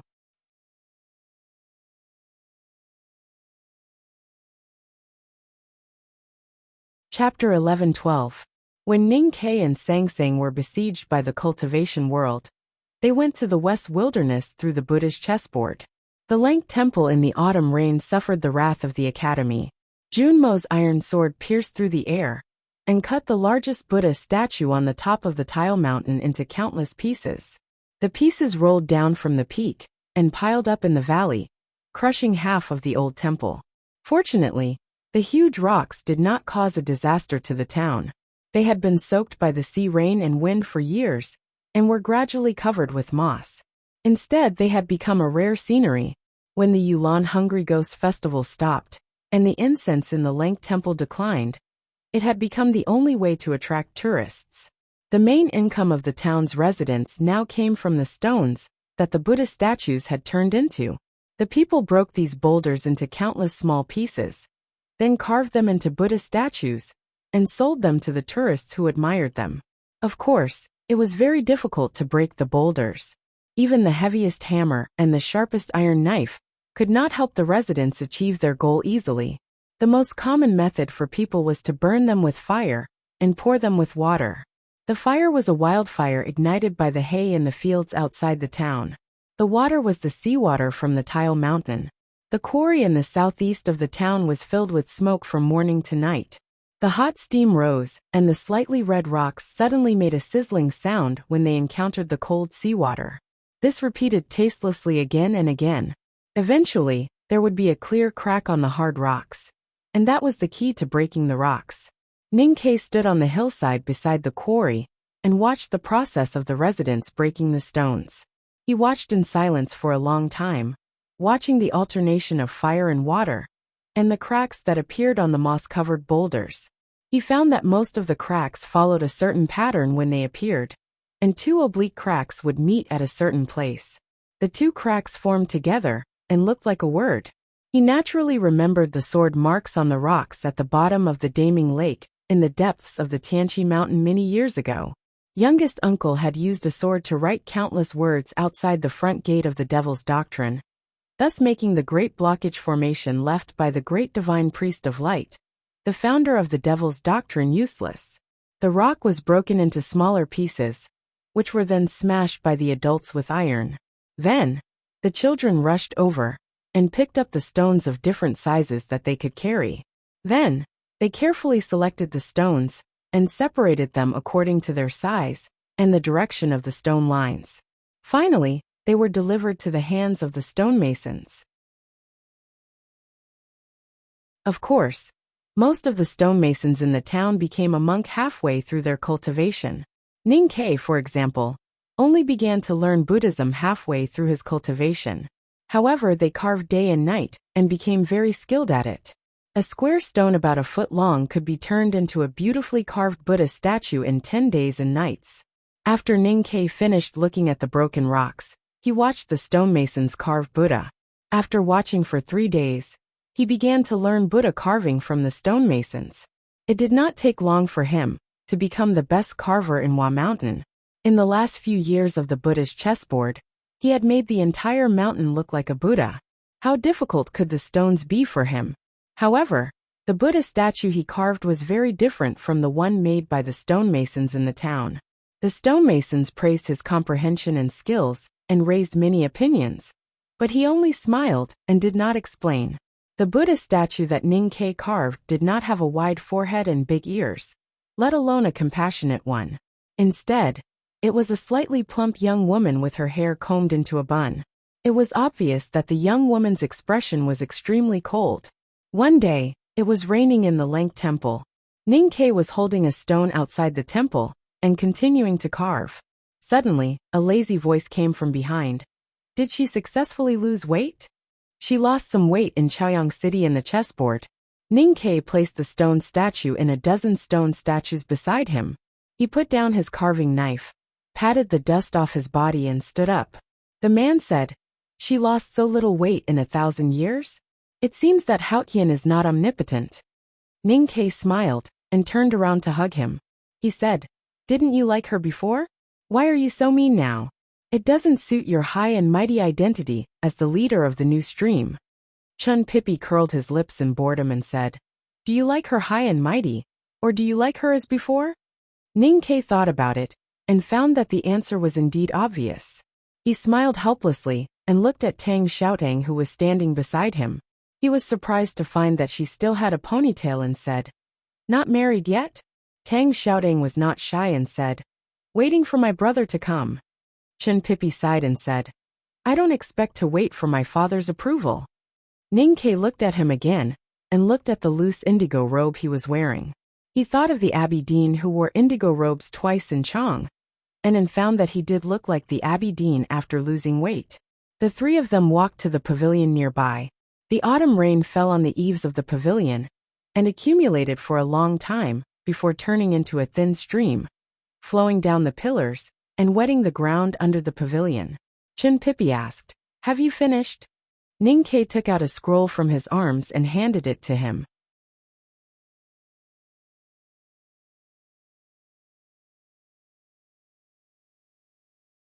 He said, "It would be better if Yi Su or eldest brother wrote it. You know, I am a non-believer after all." It was something he wrote when he was meditating and observing the stones in the Lank Temple. If it was approved, it might become the last and most important volume of the doctrine of the new stream. Chin Pippi took the scroll and said, "Eldest brother will have a higher chance of success. It will be harder for me to do it. But don't worry, your efforts will not be wasted in my hands." Ning Ke said, "We don't have much time. We have to hurry." Chin Pippi opened the scroll and looked at the words about the new world, the divine kingdom, and the afterlife. He frowned and said, "What a magnificent picture." Ning Ke said, "From the master to the uncle to our generation, the academy has spent 1,000 years to prepare. It would not be fun if we can't have a magnificent picture." Chin Pippi put away the file and looked at the weariness and haggard expression on his face. He thought about what he had done in the past 6 months. He took out a small porcelain bottle from his sleeve and handed it over, saying, "Take it when you need it." Ning Ke's expression changed slightly when he smelled the fragrance of the medicine in the porcelain bottle. He had taken this medicine before and knew how precious it was. He said, "At our current state, a heavenly power pill can only give us a chance. There is no need to waste it. I kept this medicine for senior brother Yi Su, to help him break through the 5 states." Chin Pippi was silent for a moment and said, "But I didn't expect that he could no longer cultivate. Now that he is dead, what's the use of keeping it? Even if it can't help you break through the state, it can at least help you heal the hidden injuries in your body. It sounds cool to kill people from thousands of miles away, but it is extremely hard. You seem to be resting in the Lank Temple these days, but you are actually exhausting your energy. Both the academy and the new stream need you to keep standing." Ning Ke thought about it and didn't say anything else. He put the porcelain bottle into his sleeve. Tang Xiaotang said, "If youngest uncle thinks that the gift is too expensive and can't repay it, you can return it." Ning Ke smiled and said, "You are not married to him yet, and you are already working for him? Tell me, what do you want?" Tang Xiaotang pointed at the row of stone statues outside the pavilion and said, "Give me one." Ning Ke didn't expect this. He walked out of the pavilion and picked up a stone statue that he was most satisfied with. He handed it to her and said, "It's not like I haven't seen the real person. Why do you need to look at this cold statue?" Tang Xiaotang took the stone statue and wiped the rain off with her sleeve.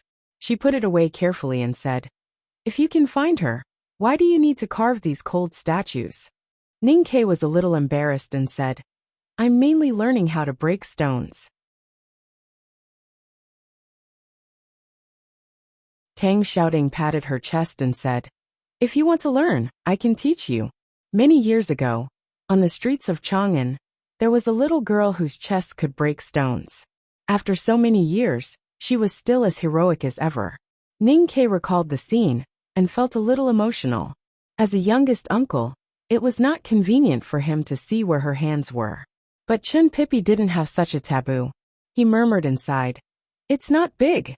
Outside the Lank Temple, thousands of followers of the new stream were waiting for Chin Pippi and Tang Xiaotang. They were going to the Song Kingdom. Just like Ning Ke killing people from thousands of miles away, they were preaching from thousands of miles away. The scroll had been entrusted to them. Ning Ke didn't want to waste their time and sent them out of the temple. After Chin Pippi and Tang Xiaoting left, he continued to carve Buddha statues. Statues of Sang Sang. He made hundreds of statues of Sang Sang and lined them up in front of the hall. The statues of Sang Sang were either deep in thought, looking up at the sky, or looking at the world with their hands behind their back. There was only one thing in common: they were expressionless. The autumn rain fell from time to time, and the statues of Sang Sang were wet from time to time. He squinted and stared, holding his waist and arms, admiring the changes of the stone statues in the autumn rain. The situation of the world continued to change as time went by. The flames of war were everywhere, and the killing intent was everywhere. The war between the Tang Empire and Taoism had both wins and losses. The strategy of the West Hill Divine Palace played a certain role. The most important thing was that the Tang Empire, or the Academy, still couldn't find a way to cross that small town. In fact, Ninkei didn't care much about that small town. Not many people could guess his thoughts. Longqing was one of them. He stood in the bleak autumn wind at the top of Chungjing City of the Yin Kingdom, quietly waiting for Ninkei's arrival. Many people had always thought that the battle between Ninkei and Longqing was inevitable and would happen at any time. However, unexpectedly, Ninkei didn't come, and the battle never happened. Ninkei looked at Sangsang in the Lank Temple in the autumn rain. What was Sangsang looking at now? The night in the cold region of the far north was long and cold. The hot sea had long been covered with thick snow. The light in the yurts left by the desolate man's tribe seemed to be frozen to pieces. Sangsang sat by the light and looked at her fingertips. There was a bubble on her fingertip. The surface of the bubble was smooth, and it looked crystal and transparent under the light. The shape was extremely perfect. The indigo lion lay at her feet and looked at the bubble. Its eyes were full of curiosity, but it was instinctively afraid. It always felt that if it broke the bubble with its claws, the world would be destroyed. Ninkei looked at the two cracks on the surface of the rock in the Lank Temple. There seemed to be two tiny cracks on the surface of the bubble between Sangsang's fingers, and it would burst in the next moment. Like the hundreds of stone statues in the Lank Temple, her face was still expressionless. But it didn't mean indifference. It was more like calmness. She gently stroked her bulging belly.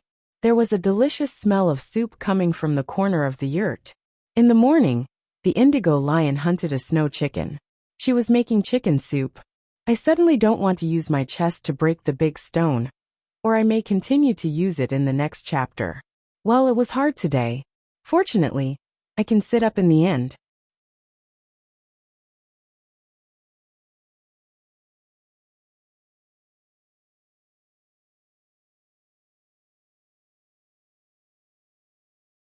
Chapter 11:13. Firstly, I want to thank those students. Secondly, regarding the heavenly power pill, I really forgot about it. Yesterday, when I was writing it, I tried to recall it seriously, only to realize that memory is really the most unreliable thing. Thank you to the students who pointed it out. I deeply apologize and will make changes. Lastly, wanting to write a different and awesome plot is really a painful thing, especially when one's ability isn't particularly strong. We will succeed. Thank you.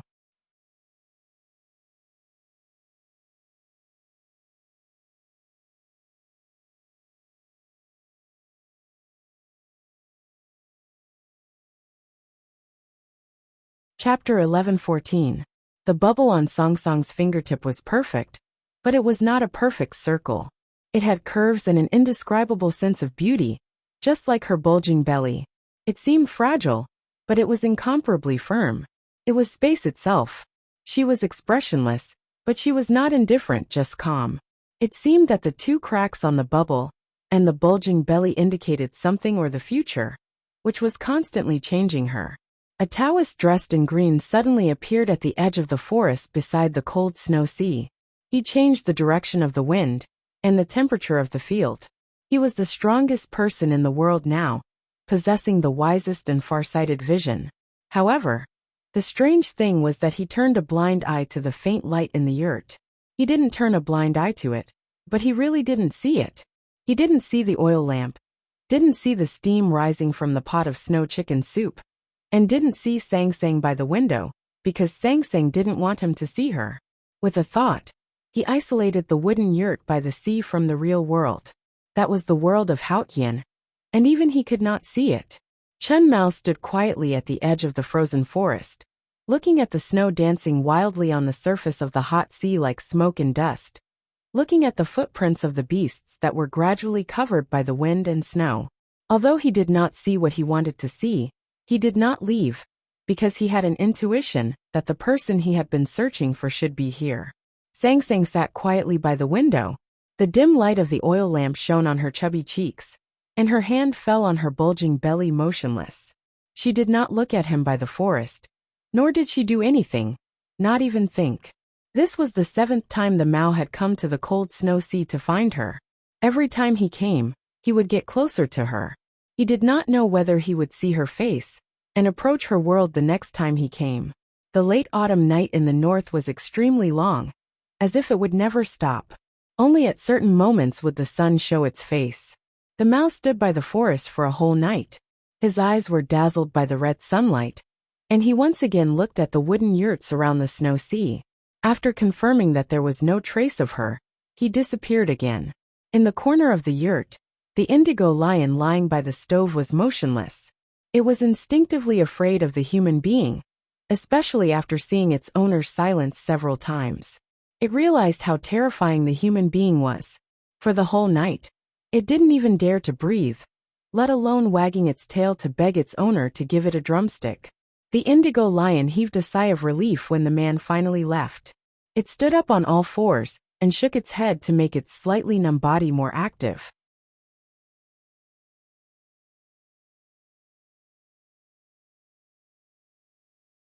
When it was about to show off to Sang Sang, it found that Sang Sang was still in the same position as last night, sitting quietly by the window without thinking, as if she didn't know that it had left. Soon after the sun rose, it fell into the dark ocean again. Sang Sang looked at the cold world outside the window. When the oil lamp burned out, the figure in green clothes appeared again in the woods. Sang Sang was still sitting quietly. Chun Mao left again. She sat there quietly, not sleeping, not eating, not talking, not thinking, not moving. A cold wind that didn't belong to nature blew, and the aura of heaven and earth changed slightly. A scholar in a cotton-padded jacket appeared in the woods. He looked around, as if he was looking for something. He was covered with dust, haggard and extremely thin. He hadn't rested for a long time, and the cold wind could knock him down at any time. Sang Sang finally moved. She turned her head and shifted her gaze from the snow-covered sea to the woodland. Her eyes fell on the scholar, and a complicated emotion appeared in her indifferent eyes. She suddenly wanted to walk out of the yurt and go back to her own world, because she felt that the scholar was trustworthy, but also a little scared and disgusted. So she didn't do anything in the end. The drunkard finally arrived the second day after the eldest brother left. He was the most powerful man who had experienced the everlasting night. The flagon on his waist swayed in the wind and snow, as if the wine in it had been drunk. Sang Sang didn't even look at him, nor was she as silent and cautious as the Chun Mao when he appeared. Finally they all left. Sang Sang stood up by the window and walked to the stove.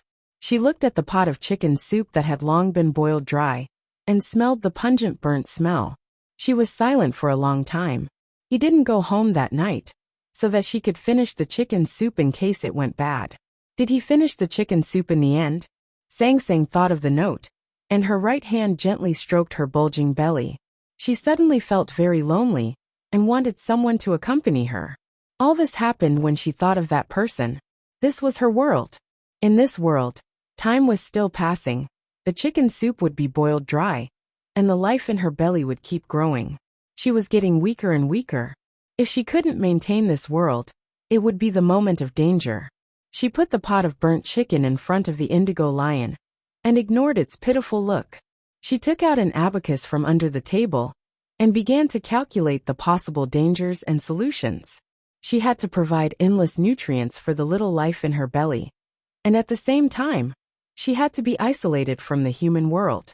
She didn't have enough energy to calculate like before.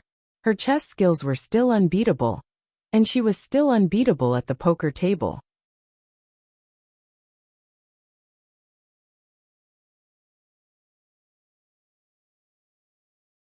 Neither Chen Pippi nor Song Qian and other human geniuses were her opponents. But she couldn't calculate everything in the world. She had to rely on humans' calculation tools to reason and calculate those important things. She was the rule of this world. However, after she came to the human world, she was contaminated by the mortal world, and her speed was not as fast as those three human beings. This was a very dangerous thing. If she had to escape, how could she be faster? Clap, clap, clap, clap. The crisp sound of plates hitting against each other came from the dark yurt. It sounded like a cheerful song. The indigo lion was gnawing on the burnt chicken bones, happily wagging its tail. Song Song's right hand moved quickly on the abacus, leaving a series of residual shadows. She looked calm and focused. The perfect bubble appeared in her left hand again. On the smooth surface of the bubble, more than 10 light spots appeared.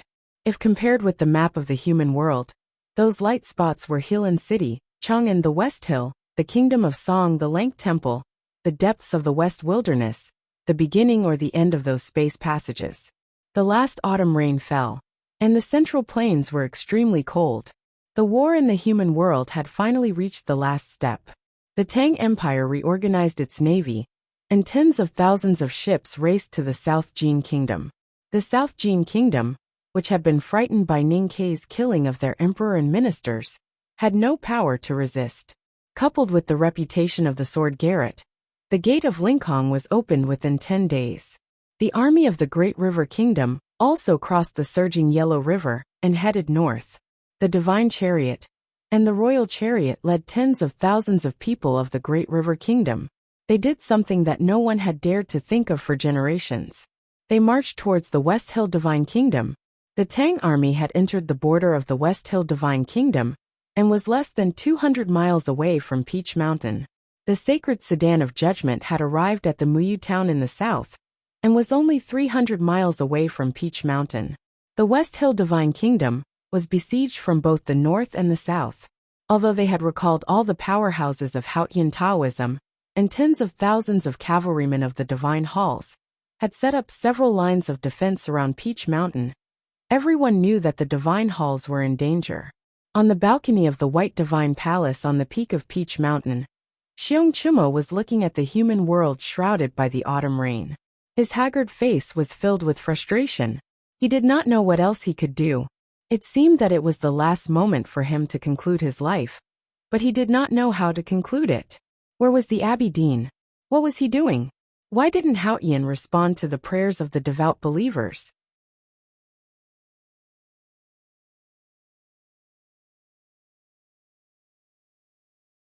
Why was it that the blasphemers had won one victory after another, but the heavenly messenger had yet to arrive? What was going on? Was Haotian Taoism, which had ruled the world for countless years, going to be destroyed? Xiong Chumo was enraged out of desperation. The filthiest words and the most vicious curses burst out from his mouth and resounded through the entire Peach Mountain like thunder. Those words were meant for the Abbey Dean. However, even at this moment, he still did not dare to say the Abbey Dean's name, which made him look extremely pitiful. The mountain wind blew and dispersed the misty rain, revealing the small town at the foot of the mountain. In the autumn wind and rain, the town was still as tranquil as the sky, unaffected. Looking at the town, Xiong Chumo gradually calmed down. Even if the Abbey Dean was not coming back, as long as that person was there, the Tang and the Academy would not be able to get close to Peach Mountain. Then there was nothing to worry about. There were still many things to worry about. Xiong Chumo looked at the distant mountain in the autumn rain. He seemed to have seen Su Shi's flag and the fearsome armored cavalry of the Tang army. He felt the weight on his shoulders getting heavier. Long Qing still refuses to bring the rest of the people back. What is he doing? Is he really going to disobey the decree? And what is he doing in Yan Kingdom? Waiting to be killed by Ning Kei? Xiong Chumo roared angrily in a low voice. The middle-aged priest stood beside him and said calmly, "If he can really keep Ning Kei in Yan Kingdom, it will be a great achievement for the Divine Halls." Xiong Chumo sneered. "That depends on whether he has the ability or not." The middle-aged priest said calmly, "If he can't, then no one else can." Xiong Chumo slightly frowned and turned to him. He did not expect that the priest would have such a high opinion of Long Qing. He said carefully, "Hengmu was killed by Ning Quebec. Long Qing has not even passed the 5 states. How can he be a match for him? Years ago, I saw Long Qing climb up from the abyss. If Hengmu and Long Qing fought, Hengmu would be the one to die. As for Long Qing and Ning Kei, who is stronger and who will be the final winner, no one else has the right to judge. They can only fight for the last time." The middle-aged priest said calmly. He had always played the role of a bystander in Taoism. He knew more than most people, so he was calmer. Xiong Chumo paused for a while and said, "The enemy is coming." Taoism has to do something. The middle-aged priest looked at the small town in the autumn rain and said, I will go and have a look.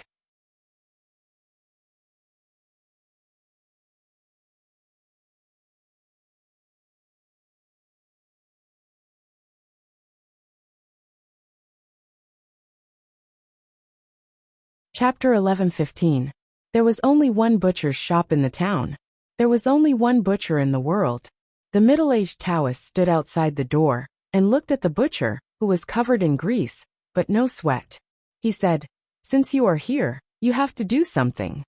The butcher was dividing the pork. Hearing this, he kept silent for a long time and asked in a hoarse voice, Is your senior brother really going to do that rebellious thing? The middle-aged Taoist said calmly, What do you mean by rebellious? First of all, we have to determine the concept of Taoism. You and the drunkard have been hiding under Hao Yin's eyes for tens of thousands of years. Isn't that against her Taoism? The butcher's ink-like thick eyebrows slowly rose as he said, How dare you? The middle-aged Taoist said, Helping my senior brother is also good for you. The butcher said, To help your senior brother, I just need to stay in the town and not come here. Because you and I both know that helping your senior brother and helping Taoism are two different things. The middle-aged Taoist kept silent for a while and said, The agreement between you and Hao Yin is still valid. The butcher remained silent for a long time. At first, it was because he needed time to think about what the Abbey Dean wanted him to do. Later it was because someone had come. Hearing the footsteps, he asked, What do you need me to do?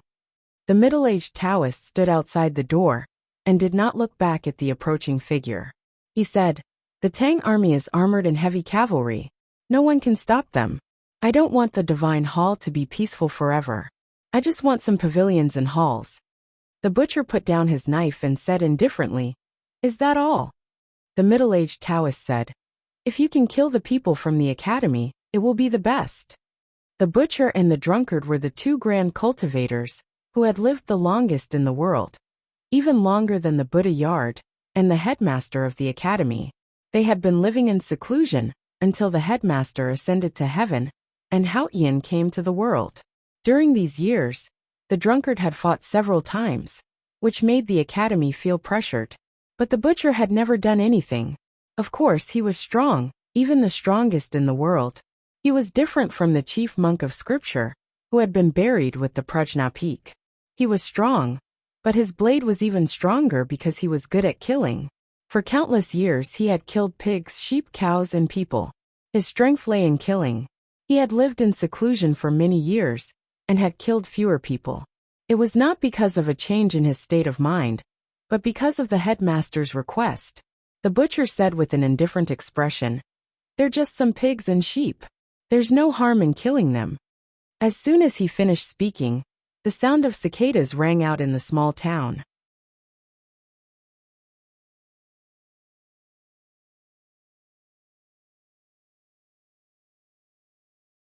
At this time, the autumn rain was chilly, and the sound of cicadas in the rain was even more mournful.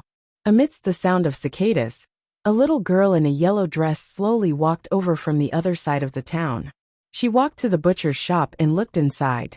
The rainwater at the end of her ponytail was like fine pearls. As she moved, it floated to the ground inside the threshold. Then the tip of her nose wrinkled beautifully. It was very cute. She thought the smell of blood in the butcher's shop was too strong and unpleasant. Just like the butcher's words. Others are pigs and sheep, but you are a dog. I've never understood why people like you and the drunkard are willing to be dogs. Is this matter really that interesting? Yu Yin's young face was full of inquiry.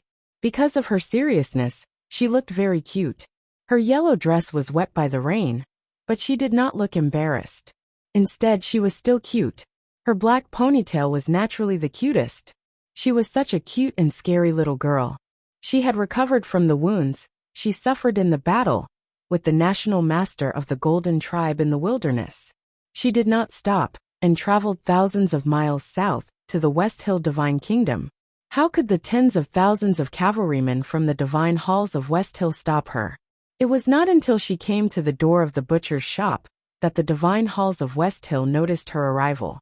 The sharp warning sound cut through the rain, and the sound of hoofbeats could be heard. Countless people came to the small town, but did not dare to step on the long street. The butcher looked at the little girl outside the butcher's shop and guessed her identity.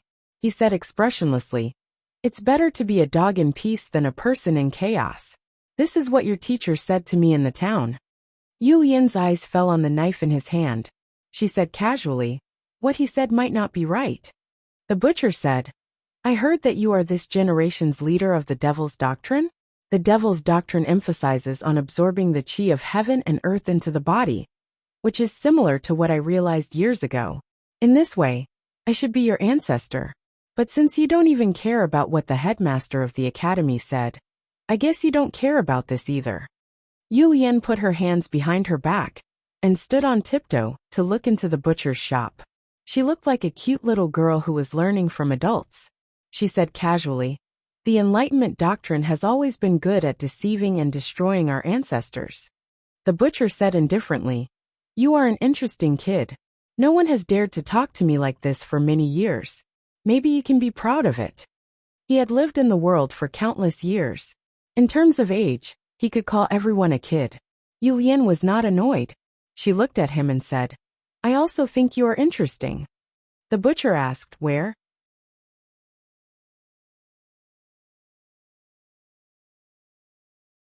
Yu Lian said slowly, "No one has ever dared to talk to me like this except for my teacher. I think he was the one who talked to you like this many years ago. It seems that he is more powerful." The butcher was silent for a moment, and suddenly threw the knife in his hand. The butcher's knife, which was covered in blood and oil, fell heavily on the ground outside the sill with a loud bang. Smoke and dust rose, and gravel shot into the dense autumn rain. It was as if a mountain had fallen from the sky to the mortal world. "If you can hold this knife, we will talk about other things," he said. Yu Lian squatted down with her hands behind her back and looked at the legendary knife for a while. Then she carefully rolled up her sleeves and took out a handkerchief. She pinched the back of the knife with only 2 fingers through the handkerchief. She used 2 fingers to slowly lift the heaviest knife in the world off the ground. As she moved, the weight of the iron knife passed to her feet. With 2 crisp sounds, 2 cobweb-like cracks appeared on the bluestone floor outside the door sill of the butcher's shop. Throughout this process, her brows were furrowed and her expression was solemn. Then she put down the iron knife. "Very good. You are qualified to talk to me." The butcher looked at her coldly and said, "Although it was a bit hard, you lifted it after all." Yu Lian shook her head and carefully wiped her fingers with the handkerchief. She said, "You old people always like to talk to yourselves. I just think it is too dirty. Do you think it is really heavy?" She frowned and concentrated, because she did not want her fingers to be stained with blood or oil. The butcher was silent for a long time and said, "You are indeed very strong. Thank you for your recognition, senior," Yu Lian said casually. She was not serious at all. Her strength did not need anyone's approval, even if that person was the legendary butcher. "If you were given the same time as me, no, even half or even 1/10 of my time, you might be able to defeat me and even obtain the real immortality." The butcher looked at her and said, "Unfortunately, you will not have that time anymore. So you are not strong enough. No matter who comes from the academy, it is not enough because you are not strong enough." Yu Lian said, "You have not been in the world for many years. You do not know that the strongest thing in the academy is the word strong." The butcher said, "Do you want to talk about Ning Kei who inherited Kaharan's legacy? He is indeed good. Unfortunately, 1,000 miles of wind blew in Yangzhou City. Now he is lacking breath."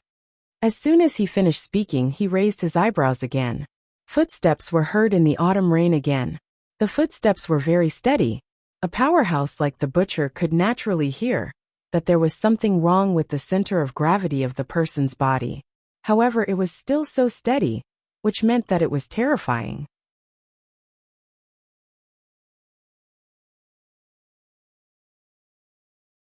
The person was wearing a shabby monk's robe. His short hair was like angry pine, but his expression was very calm. He walked in the rain, and the distance between each step seemed to be measured with a ruler in advance. There was no deviation. Jun Emo had always been a person who would never make a mistake. The butcher looked at him with a serious expression and said, "Or would you like to try and see if you can pick up my knife?" Junimo took the handkerchief from Yu Lian's hand and carefully wiped the rain off his face. He glanced at the knife on the ground and did not understand what the butcher was talking about. He looked at the butcher as if he was looking at an idiot. Yu Lian looked at the butcher as if she was looking at an ignorant child. She said, "I said that you don't care about the world, and you really don't. You have no idea that the strongest person in the academy has never been Ning Quebec. Indeed, the strongest people in the academy had always been Junimo and Yu Lian. The butcher was perhaps the strongest person in the cultivation world, or even in the entire history of cultivation. The strongest here did not refer to the state of cultivation, but specifically referred to the strength and strength. Therefore, the two strongest people in the academy came to meet him. The butcher was naturally not in a good mood to be looked at and ignored by two juniors of the academy. His face became a little gloomy, but he did not say anything. Yu Lian asked, "Is it enough now?" The butcher said, "It is enough. You can try to fight with me together." Yu Lian said, "The headmaster said that words must be justified, and it is very important. Junimo likes to use peaceful means before resorting to force. Therefore, since it is enough, maybe we can talk about something first." The butcher took a deep breath. He had been prepared for a real battle for countless years, but he was rebuffed by Yu Lian's words. His depressed mood turned into one word: speak. Yu Lian said, "It seems to be a little inconvenient today." The butcher squinted his eyes and slightly raised his eyebrows. He stared at her without saying a word. Yu Lian said, "I am not afraid of you. What's the use of staring at me?" Then she turned around and looked at the middle-aged Taoist. She said, "Do you know why it is inconvenient?" The middle-aged Taoist sighed and said, "I guess it is because I am here? But powerful people, why do you care about me?" Yu Lian said, "Of course it is because you are very strong." The middle-aged Taoist smiled and said, "I have done nothing since the beginning." Yu Lian said calmly, "That is why it is so great. Until now, I do not even know your name. I have to say that it is very admirable." To the human world, she was a great fog. However, this seemingly calm and harmless middle-aged Taoist had silently guarded the Jisho Abbey for decades. Even she could not see through him.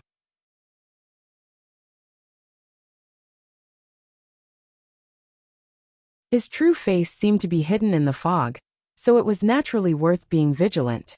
"I have been feeling unwell these few days, and even have mental problems. I have been adjusting, and it is all right. Let's put our palms together, hug, and pat each other on the back. Everyone is strong."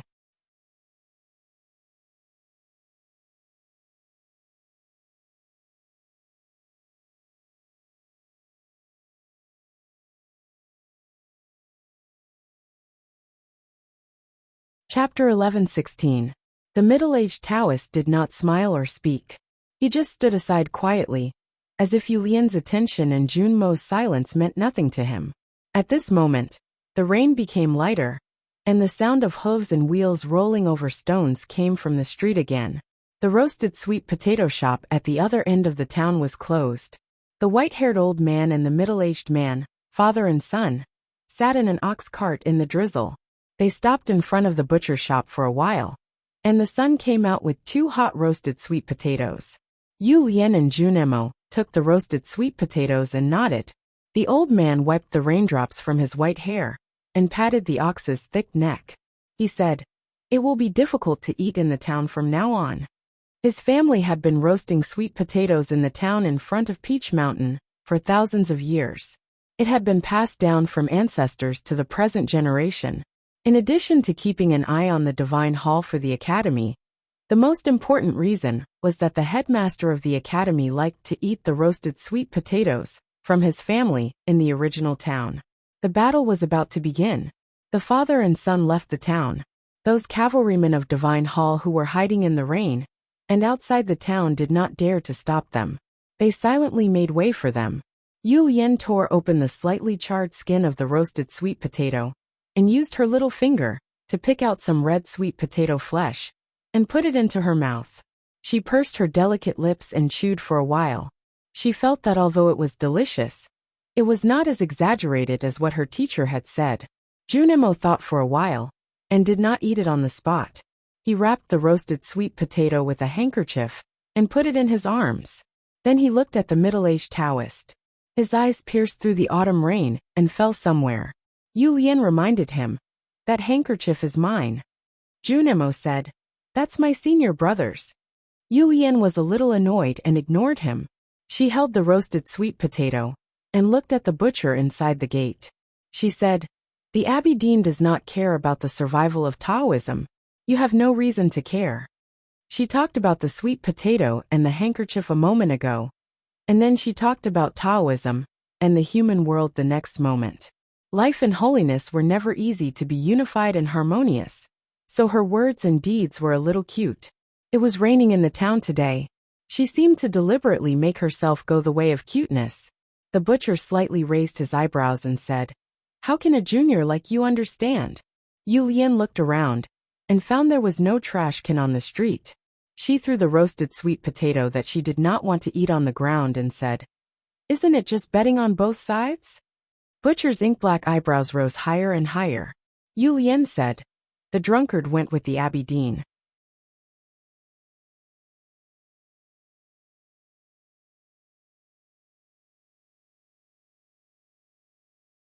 Whether he was helping or spying on the Abbey Dean, even if he was betting on the Abbey Dean, you came to the Peach Mountain to bet on the Taoism that was abandoned by the Abbey Dean. What I don't understand is why none of you are willing to bet on the academy. The butcher mocked, "Because there is no Haotian in the academy." Yu Lian looked at him expressionlessly for a long time before saying, "Does Taoism have it? Don't forget to bet on both sides. It's easy to miss out on both." The butcher was silent for a moment, then said, "If I kill you, I can stand on the riverbank and wait for the result to appear. No matter who wins, it won't do me any harm." Yu Lian asked, "Do you really want to see the end?" The butcher said, "Yes." Yu Lian said with a resentful expression, "It's really rotten. Apart from watching, apart from waiting like a dog, I don't dare to do anything else interesting." The butcher walked to the threshold of the butcher's shop and picked up the knife on the ground. Looking at the gray sky that was cut into countless thin strips by the autumn rain, he said, "When you live long enough, you will be as careful as us." Junemo didn't say much. Hearing the butcher's sigh, he said, "The longer you live so carefully, the more boring it will be." After saying this, he walked out of the town with Yu Lian. The autumn rain fell on the apprentice brother and sister, making them slightly wet. The rainwater on the street splashed with their footsteps. Standing at the entrance of the town in the autumn rain, Junemo said, "I didn't see it." Yu Lian frowned and said, "According to Yi Hongyu's memory, there should be some remnants of the arcane scroll of the fall. If it's not in the hands of that Taoist, where is it now?" At this moment, the middle-aged Taoist said from afar, "You two have come from afar. Why don't you go up the mountain and be our guests?" Yu Lian turned around and said to him, "Evil guests don't need to be invited. Let's skip it today." The middle-aged Taoist said, "Both of you please enlighten me." Yu Lian said, "I am the Grand Master of the Devil's Doctrine who has entered the West Hill, and is the closest to the Peach Mountain in the past 1,000 years. I am satisfied with this. If the butcher doesn't do it, why should I?" Junemo was more direct than her.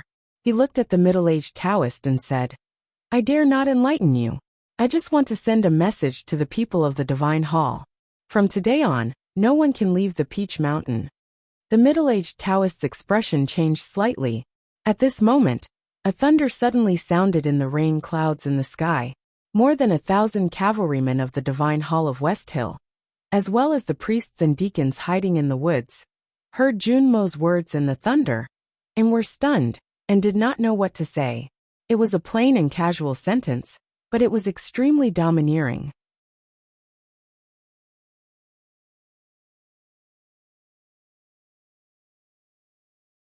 As if to prove Junmo's words, the sound of horses' hooves could be faintly heard from the depths of the autumn rain. The earth trembled slightly, and the rainwater in the puddles trembled a little. It was obviously still far away, but because of the fierce momentum, It gave people a feeling that even the autumn rain was about to be blown away by the wind and thunder. In the north, Su Shi personally led the cavalry of the Tang Empire. They broke through the 3 lines of defense of the Divine Hall of West Hill in the morning and arrived at the bridgeside town, which was more than 40 miles away from the Peach Mountain. In the east, Monk Guanhai led hundreds of monk soldiers from the Lank Temple and marched silently in the autumn rain. As for the powerhouses of the Buddhism sect, including the chess masters, they should arrive sooner. In the west, the silver-haired Chung Lishue was gathering the old subordinates of the Divine Hall of Revelation in the Snow Tree Village. They were almost there.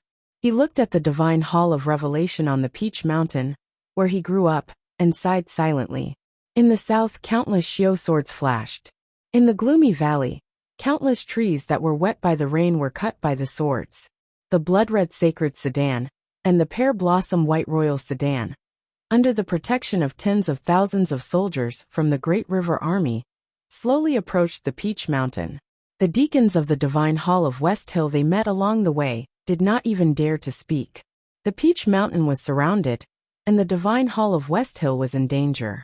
Junemo said that from this moment on, people could only enter the Peach Mountain, but not leave. It was not that he was domineering, but that the Academy had the right to say this. What was shocking and puzzling was that the Academy did not immediately attack the Peach Mountain. Perhaps it had something to do with the butcher in the small town, or maybe it was because of some other reason. The Academy seemed to be waiting for something. At the same time, many people noticed that at such an important, or even final moment, Ning Ke and Long Qing were not there. One day before, Ning Ke finished his cultivation process of watching the stones crack in the Lank Temple. He looked at the hundreds of statues of Sang Sang in the rain in front of the temple, and smiled with satisfaction. He picked out a statue that he was most satisfied with, and put it in his arms. It was a statue of Sang Sang sleeping on her side. She was sleeping on the hot and hard Kong, but she was still curled up, and wanted to crawl into someone's arms. Her feet were exposed outside the quilt, and they were as white as 2 snow-white lotus flowers. They were so tender that people would feel pity for them. He left the Tile Mountain in the autumn rain, and once again embarked on his journey to find Sang Sang. But this time, he was much more confident.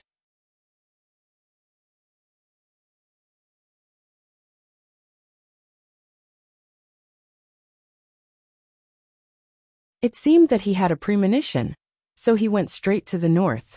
Before the Tile Mountain was the Kingdom of Song. There was a small town at the border between the Kingdom of Song and the Kingdom of Yen. On the day he walked into the town, it suddenly snowed. He heard that it was the first snow of the year. The only butcher's shop in the town was closed, but the calligraphy and painting shop was still open. The drunkard who liked to drink was nowhere to be found, so there was only the fragrance of tea and ink in the shop. Ning Ke walked into the calligraphy and painting shop, and put the fried chicken he bought in the previous town on the table. He looked at the slightly hunched shopkeeper and said, "Have a drink with me?" Chao Xiaoshu turned around and looked at him. He shook his head, but still took 2 wine cups. Zhang San and Li Si heard the noise and rushed to the front of the shop. When they saw that it was him, they couldn't help but jump in fright. They subconsciously looked around and used their fastest speed to lift the door plank and close it before coming to greet him. "Greetings, youngest uncle." Ning Ke nodded and gestured for them to fill their own bowls with rice wine. He said, "The butcher is in the Peach Mountain, and the drunkard is chasing after senior brother. Don't worry about those things." Chao Xiaoshu said, "It took me a long time to set up this trap." Ning Ke said, "So you should be careful?" "Well, I admit that I came here today to break this trap. I don't want you to continue with it." Chao Xiaoshu said, "Can you kill him?" Ning Ke was silent. With the drunkard's limitless and immeasurable state, even if eldest brother and third sister joined hands, they might not be able to kill him, let alone him. "I'm going to the north. I feel that something is wrong." He looked at Chao Xiaoshu quietly and said, "Go back to Chang'an. Your wife, children, and the old man are waiting for you." Chao Xiaoshu did not respond. He raised his wine cup and said, "Drink this cup." Ning Ke drank it up to show his sincerity. Chao Xiaoshu said, "Then leave." Ning Ke was driven out of the small town. He had to continue walking north with the stone statue. He did not know the specific location, but he knew it was in the north. The small town was between the Song and Yin. Not far from the small town, he entered the Yin territory. There was a river parallel to the Sishui River, flowing from the north to the south into the Great Swamp, and then into the Big River, and finally into the sea. Ning Ke rode the big black horse and galloped between the fields and hills on the east bank of the river. It was early winter, and the water in the river was condensed. The fog was thick, especially in the morning. It was not like the human world. Ning Ke felt that he saw his own reflection in the fog. The fog on the river seemed to have become a mirror.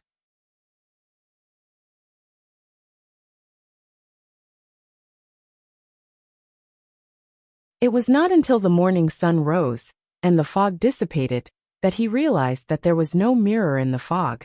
It was not his own reflection on the other side of the river, but a man on a horse like him.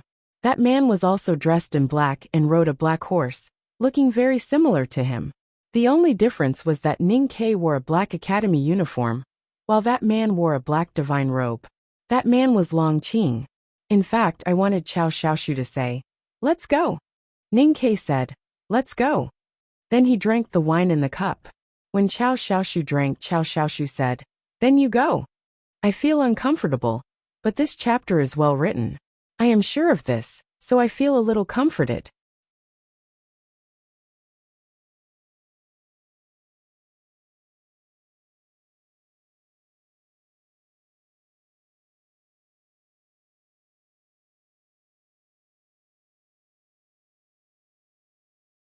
Chapter 11:17. The title was purely made up of idle associations. Please forgive my divergent thinking. I'm sorry to tell you that Master has caught a cold and is not feeling well. Plus, he has been in a state of anxiety recently, so he has decided to take a break today and think about the plot later. Please forgive me, dear readers, I'm sorry. You're tuning in to the Li Mei's Sword of Destiny YouTube channel. We're so grateful for your support. And don't forget to subscribe to join us on this incredible journey through captivating stories. Your generosity through donations truly makes a world of difference, as it's the primary source of revenue that allows me to expand and enhance this channel for you. Thank you from the bottom of my heart for being a part of this adventure.